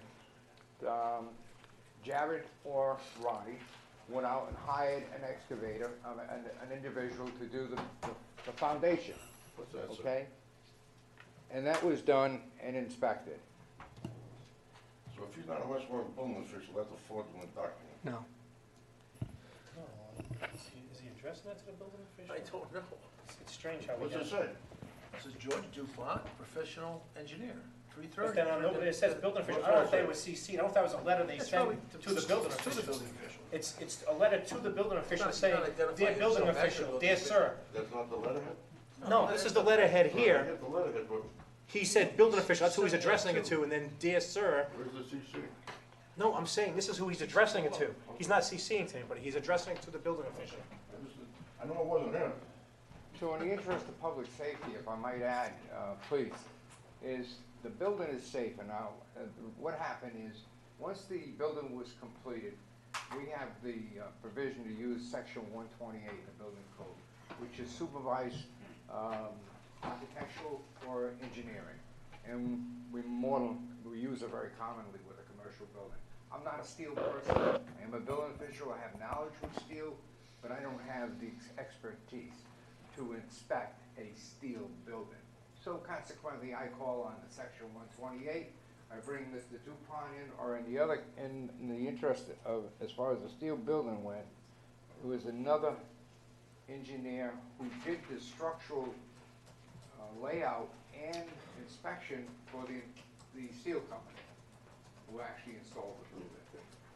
So, we have both those, the main heart of that building, which is the foundation and the structural and the steel, is certified by structural engineers. So, we put that to bed. I take those files, I have them both signed with stamps and signatures, and I put them in a file. Is this 41 or 43? This is 41. 43 was pre-me. Oh, wait a minute, no, 41 was, what was the first building? 43. 43, I had nothing to do with 43. I think that was done in 06. 6 through 8, something like that. Yeah, so 41 is the building that we're talking about. But the file is the same. Okay. And can I build an apartment building as a homeowner with no contractor's license? You can, technically, as an owner. If you own the property, As you. long as I have other contractors sign it. Yes, you have to, we will make you sign an affidavit stating that if you go out. Do you have a copy of that affidavit, because that wasn't in the file? Absolutely, yeah, we have some of that, Matt. We have those in the office. They want the file. So, I hope that. So we're all on the same page, and I really don't think that you had anything to do with this. Thank you. I really don't. And I question one thing, as good a time as any. Out of all the paperwork that's in that file, the CO has got a stamp on it, signature. I don't know if he signed it. The only question I'm gonna have, why we got the building official here is, and Ernie, you put in there about the stormwater, and you just said you can't bring that back and fix it. I'm gonna be putting up a building over there too, okay? Now, it was said to me by the town planner upstairs, what's good for the goose is good for the gander. Does that mean my building goes up the same way his did, with all these things looked over? You will have to conform to the codes, building codes and Then regulations. I want stormwater drainage fixed over there, because it can be done, because it's gonna go into retainer tanks. As It can be done at this moment. Okay, as the current building official for the town of West Warwick, I will request what's required by the state. Correct. What can be Okay. fixed now So, should be fixed. if we need a stormwater permit, we're gonna request a stormwater permit.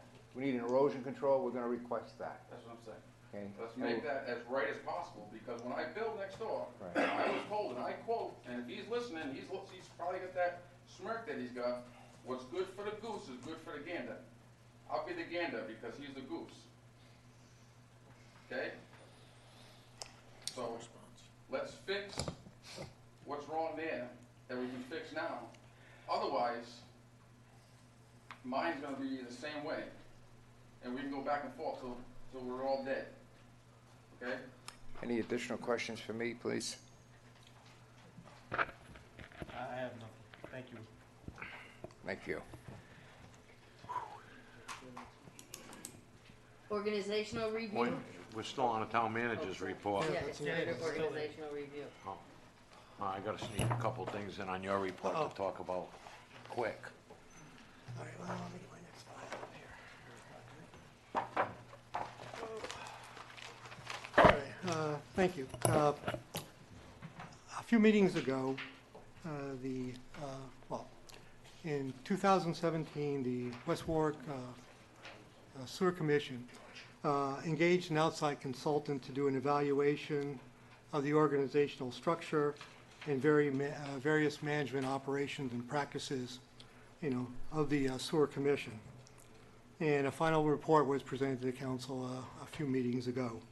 And I reviewed the report, and I believe there was a lot of good information in there to look at, for the Sewer Commission. And again, at the time, hopefully there was discussion of a new superintendent, a new executive coming in there, and that would give that individual a good framework for, the operations and what needs to be done, moving forward in that commission. So at that point, I reviewed that, and I thought it was a very worthwhile project and expense. And I would like to consider that the council entertain a discussion about doing the same thing for the town side, for certain departments, primarily, our Department of Public Works and possibly the Civic Center, having this consultant design a scope of services with this consultant, what we'd be looking for, and have this individual do a similar type of study for some of those departments that I mentioned. Again, we are advertising for a Director of Public Works. The closing date is June 15th. And ultimately, this could give the new director, whoever that may be, a roadmap, a framework for things that need to be looked at and improved upon. But one of the things that certainly we want to do is have a document that is, not a theoretical document, not something that's, is something that is real, tangible, some concrete recommendations that can be implemented going forward. And again, we're going through a critical time. The next year is going to be as far as getting ready for any type of negotiations that we may have with our labor unions.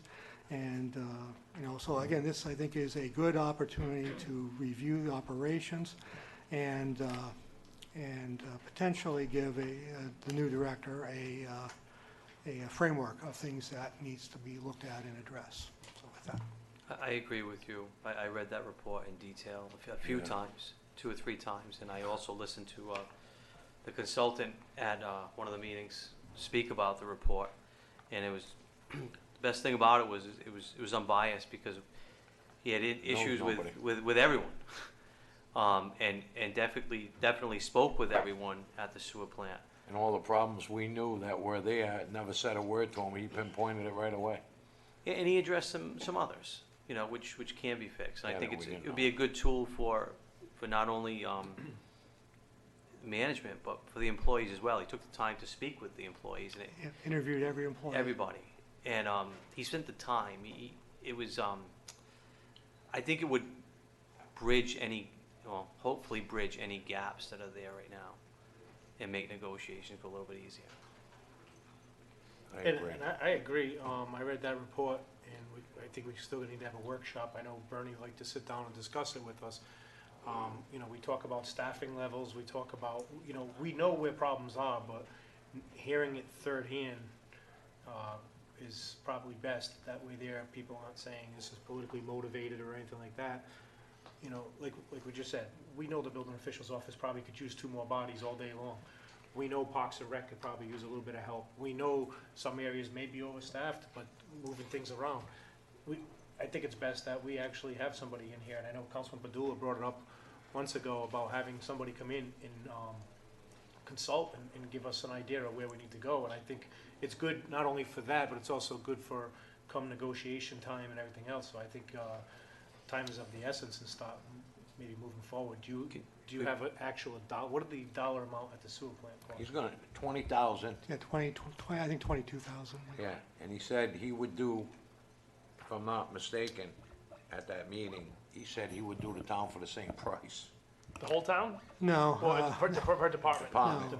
Yeah, just, Yeah, I think it should cover DPW And the rec. Civic Center and Right. the ice rink, animal shelter. Right here. If you're looking at municipal, do municipal. Well, You know? yeah, I mean, I agree with that. I mean, what about for the Parks and Rec? I mean, Yeah, it's assume- not, that's what I mean. I mean, would it be even Civic Center?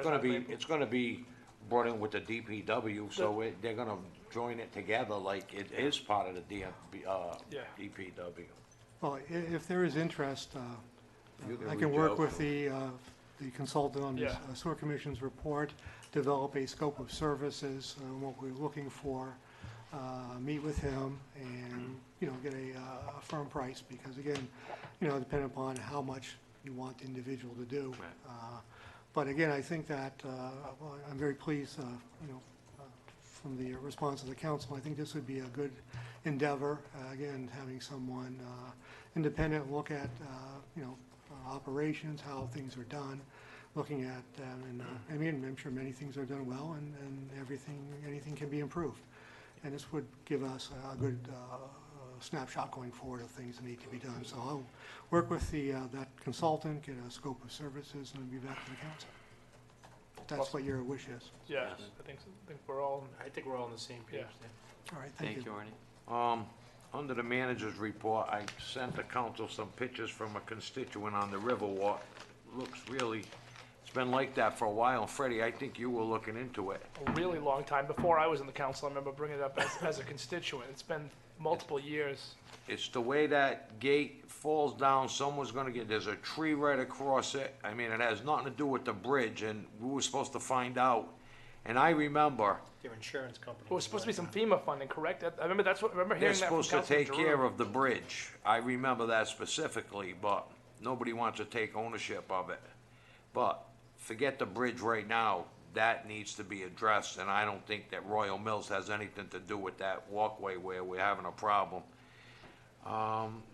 The other thing, we got another problem on Petty Drive when the plows rip that berm up, Freddie. The water's just gushing in his yard because that goes like this, where I think it was, I forgot the number, on the right-hand side. We gotta get to that berm because he's getting sustaining a lot of water in his yard. And, I just gonna see the chief. There's been numerous accidents on Phoenix Avenue. I took a ride by, where Harding comes into Phoenix Avenue. There's not a stop sign there. They shoot right out, right onto Phoenix Ave. And the same thing on Waverly. There's not a stop sign coming out of Waverly. They're shooting right onto Phoenix Ave. And, Mr. Blaze over there, he just said the other night there was another huge accident for that reason. So I don't think that we'd have to put an ordinance for them stop signs, because I think them stop signs were there one time or another. They just never got replaced. But, John, can you look into that for me, please? And if we have to go the way we go, I got a diagram here that I'll give you, but, Harding and Waverly right at Phoenix to double check, and they will have DPW erect some signs. I'm assuming they were always there. They just- right, because I think when I had them roads paved, I don't know what the hell happened, because I remember one coming out of Harding onto Phoenix Avenue. That wasn't on the sidewalk, that was always like before the sidewalk, so that could have happened there, but Waverly, I don't remember. But, all right, okay, thank you. One last thing, I know Family Dollar did all their landscaping over the past weekend. We had some lovely rainstorms. On the side of Main Street, it's the side of their building, all their mulch is now washing down the street. Yeah, 'cause but they all have that water too, Well, they have it nothing- freezes in the winter, they They have no nothing- water. Well, they have their drainage system in over there, so I'll give it that, but they have nothing retaining the mulch or anything. So every time it's gonna rain, we're gonna be cleaning up mulch. And if we can get that while the building's being built, worked on, it'd be great before they leave and all of a sudden we have to worry about mulch every week. I'm gonna add one thing to the manager report. Ernie, what's the recreation committee? Is there gonna be a meeting? I would like, can we add for the next agenda? We were here, we got a meeting we got an email from the acting chairperson to be here on the 21st. We sat here on Monday night at 7 PM, myself, Nate Hunter, and Dan Curran, who's a member of the board, and nobody ever showed up. I emailed, I called Councilman Licciardi, because I know he was near and dear, but I know he was working. He called me later on in the night. I sent an email out telling them that we were here, and they said, sorry for the confusion, the meeting's on the 29th. So, there's a meeting on the 29th. What time is that? 6:30 PM. Can we put on the next agenda, we need to make a decision on who we're picking for this playground. So whether the rec committee meets or not, we need to make that decision Well, at the next. here's what happened. We had a meeting scheduled for the 14th. Excuse me. There was no quorum. It was, 2 members, myself and Ernie present. So we couldn't meet. No way. So, and, the info was there, but there was, I'm not blaming, yeah, it's not your fault. so, So is the next meeting the 29th? No, is the rec committee, is that the date for the rec committee? 6:30? I just put it in my. Emailed me, I will double check right now. But either way, put it on the agenda. We have to, they can make a recommendation that day. If it doesn't meet, we need to pick somebody to build that playground before we don't build that playground, and that wouldn't be good. So we need to get that done. This is the factory street playground. Yeah. Finance report?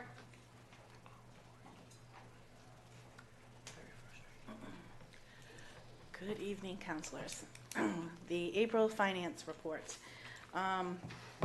Just wanted to start off with saying that our worst-case scenario that we were looking at in January is looking much less likely than a worst-case scenario. It's definitely shaping up to looking a lot better. Current year tax collections are at 93.87% of the budgeted amount, ahead of target. Prior year tax collections, I had previously thought they were going to come in maybe about 500,000 under, probably going to come in about 300,000 under, which is better. It's a gain of about 200,000. Overall expenditures are still trending low, but we still have some large expenditures to do, such as debt service, the rest of the school appropriation, obviously payroll for the next 2 months, and then balance of pension, the last quarter payment that needs to go to the pension. The tax sale was May 10th, and all the properties sold, I believe there were 42, and we collected about $240,000 that day, just from the tax sale. And I am keeping a very close eye on the current year collections to see where we're going to land for the year, and we're going to start focusing on year-end entries and preparing for the close of the fiscal year. Any questions for Kristen? So question with that is, what you're referring to is the corrective action plan. This is going against the corrective action I'm plan. saying is that we portray to you our worst-case scenario, and I don't believe, based on what I'm seeing now as of April, that we're going to be in a worst-case scenario position. We're going to be in a better than worse. So you're Less gonna, than worse. so you two are gonna make the determination of what yeah. money is spent on Well, it what depends. for that plan. Yeah, I mean, as of June 30th, we have to run out expenses in July and August and to see where we land, and, you know, it's basic math, revenues, less Right. expenditures, and if we're in the black, we're good. If we're in the red, then we'll have to take a look at our deficit reduction plan and Right. prioritize. Right, but as we said that, again, the areas that we had, there was discussion about restoring them if in fact, you know, we don't need them. So again, at the appropriate time, once we have a good figure, I mean, I probably still be in a deficit, but not, as Chris said, not as bad as our worst case projection.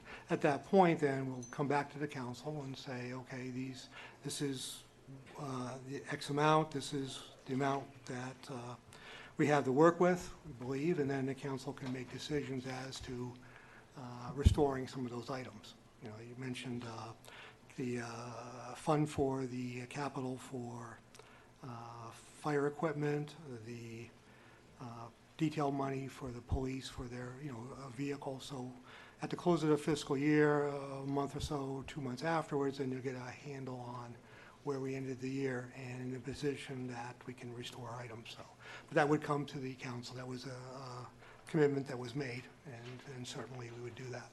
Thank you. Any questions for Kristen? Thank you, Kristen. Thank you. Upcoming appointments, Technology Committee, Sewer Use Board of Review, Zoning Board of Review, West Warwick Public Library, Board of Tenant Affairs, Public River Authority, Planning Board.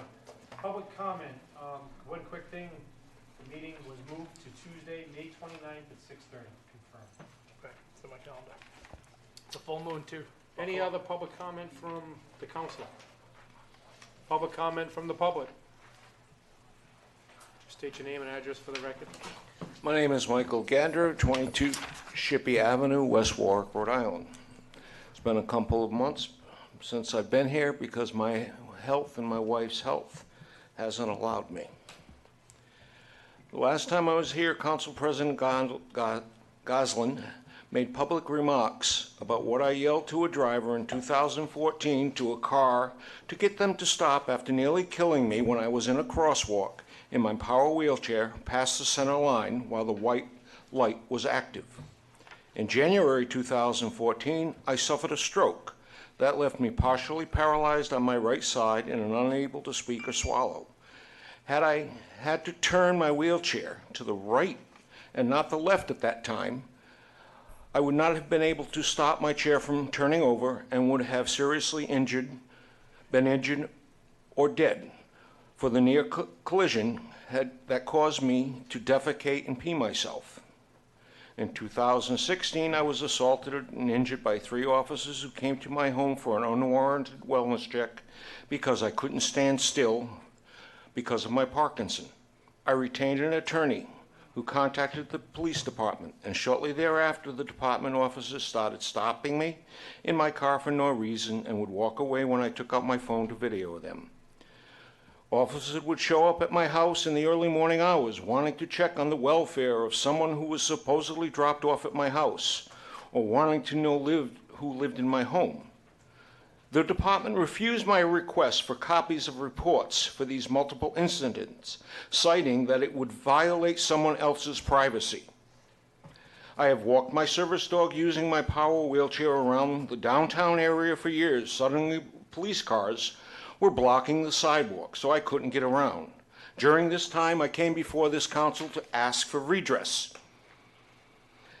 The police kept telling the council that they had no knowledge of contact from my attorney. Your town solicitor should now be able to verify the timeline because my attorney says he's talked with you.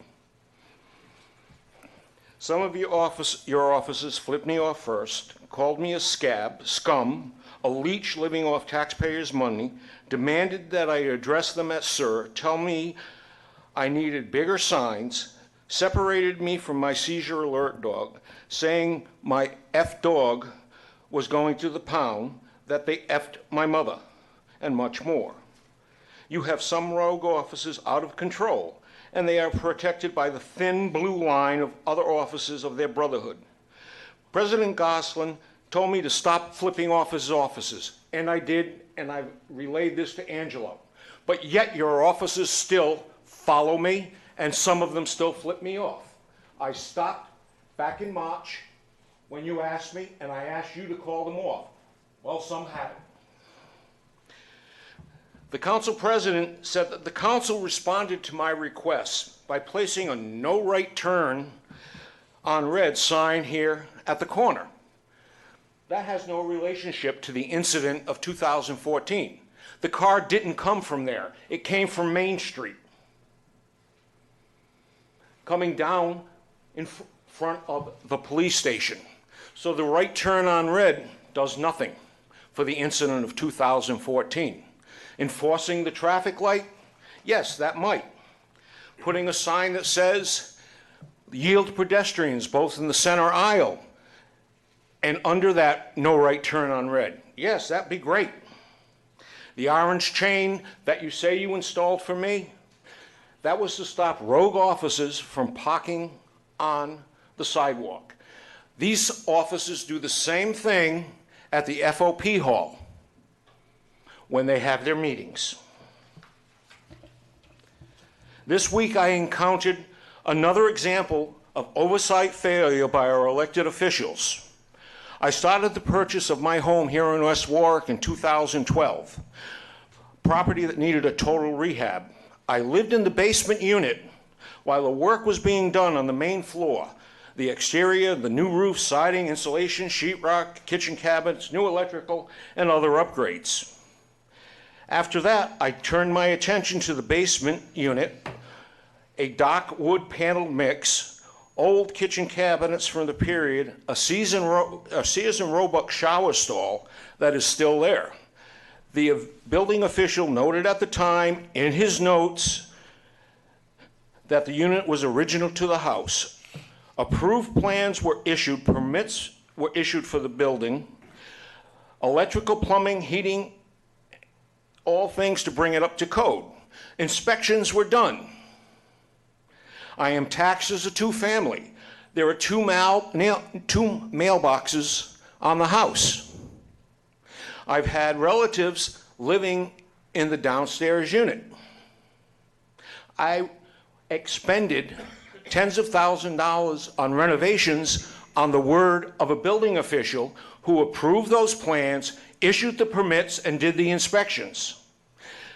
Now I'm told I can either take the door out between the downstairs unit and the rest of the house, and they'll tax me as a single family, or I can go get a lawyer.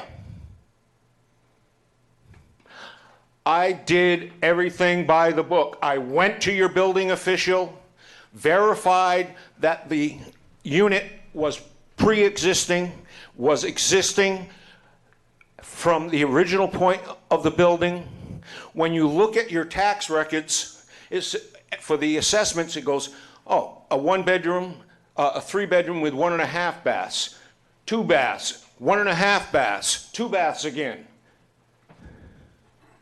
Where is the justice and equity when someone does something by the book, goes to your officials, gets a plan approved, gets the permits, and now I'm stuck in the middle of nowhere? I'm told to go get a lawyer. Mr. Gadro, do you have the permit with the okay for that apartment downstairs? I have it, and it's in the files. I went over that file with George. I have all the drawings, all the permits, and all the inspection reports. Was it zoned as an in-law or is it zoned as a it's in a zone that has two families, there are multiple families. No, I'm saying, is your house have a legal in-law, or does it have, because, Angela, you were on the zoning board. Planning. When somebody puts in an in-law apartment, it no longer is an in-law apartment, they can't rent it out as a two-family, unless they go back to zoning. and Okay, rezone it the to two-family. people that own the house prior to my purchasing it used the downstairs in-law for their oldest child.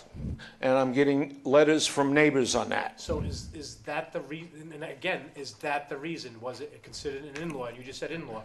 Was it an in-law apartment that the zoning board approved, and now they're asking you to go back to zoning to make it back to a two-family? They told me to go get a lawyer and make it a single family, or make it a single family. I purchased the apartment, spent tens of thousands of dollars on that house to renovate it. I put new heating systems, plumbing, everything. Sheetrock on the ceilings because they were collapsing. It was old wood paneling that was all wavy. Well, I wish The Mr. bathroom was existing. I wouldn't have done anything if your building inspector didn't say, yes, this is pre-existing, go ahead and do it. Is that the same building official that we were talking about earlier, who no longer works here? This is 2013 and 14. So what am I to do now? Well, that's Al Decourt was 2013, 2014. Very simple. We have a good. I'm sorry, I can't hear you. Al Decourt was our building official in 2013 and 14. He's actually a Warwick building official who constantly helps us when we need assistance. Maybe we can reach out to him and find out if he The remembers building the official at the situation. time of part of this was Kerry Anderson, and his name is on the paperwork. Okay. Then, I don't know, we don't have I any have an relationship appointment him. with the town manager. I hope to settle it without going to court. This is a violation of my civil rights. You're denying me my Fifth Amendment right to my property. I don't know Kerry Anderson. I know you guys would have a, I'm not gonna. I wouldn't know if he walked in here. That was before our time. It's not worth going. It's still, he's making allegations regarding Mr. I'm sorry, I can't hear you. I said, if you're making any type of allegations regarding Mr. Anderson or any other matter, it's still considered personal. I'm sorry? Mr. Gadro, I'm sorry. If you're making allegations against a building official, whether it's Mr. Anderson or anyone else, I am instructing Mr. Licciardi not to speak about it, because it would still be considered a personnel matter, because Mr. Anderson or anyone else is not here, Was a town employee. but no, is not here to defend themselves Yes. either, okay? That's all I'm suggesting. Okay. Can we reach out to him? Absolutely. I don't know what the relationship is, if you knew him. But again, I It'd mean, be worth reaching out. I mean, You've heard Mr., and I'm not disputing anything that. Well, let him meet with the town manager and exactly. see what the Get hell, Get the facts. get the And facts, again, I what he's wish, got I wish signed. George would have stayed another 15, he thought he was all set. And if we knew he was gonna speak upon that, we could have had George stay a little later, so we get a little more information, but George left. So, George and I reviewed the file, the whole file. I've got copies. so again, Mr. Gadru, you shook George's hand when he left here, you probably should have said, Mr. Dumont, can you stick around for 15 minutes, because I'm gonna speak on my matter, and then we probably would have had this straightened out. But again, just meet with the town manager, meet with the building official, maybe they can resolve it before it has to go any further. And please ask your officers to stop. Chief, if our police officers are flipping anybody off, please tell them to stop, especially Mr. Gadro. And he just said salute, he's in the back. I hope it works, because it hadn't when I asked you in March, when you asked me not to stop. Again, it's not right for either party to do it, and whether it's your rights or their rights, it's not right. It's not So, appropriate. It's not appropriate, and I agree with everybody 100% if it's happening. And that's not lip service. Any other discussion? Any other Motion. public discussion? Motion to adjourn? Second. All in favor? Aye. Opposed? Ayes have it.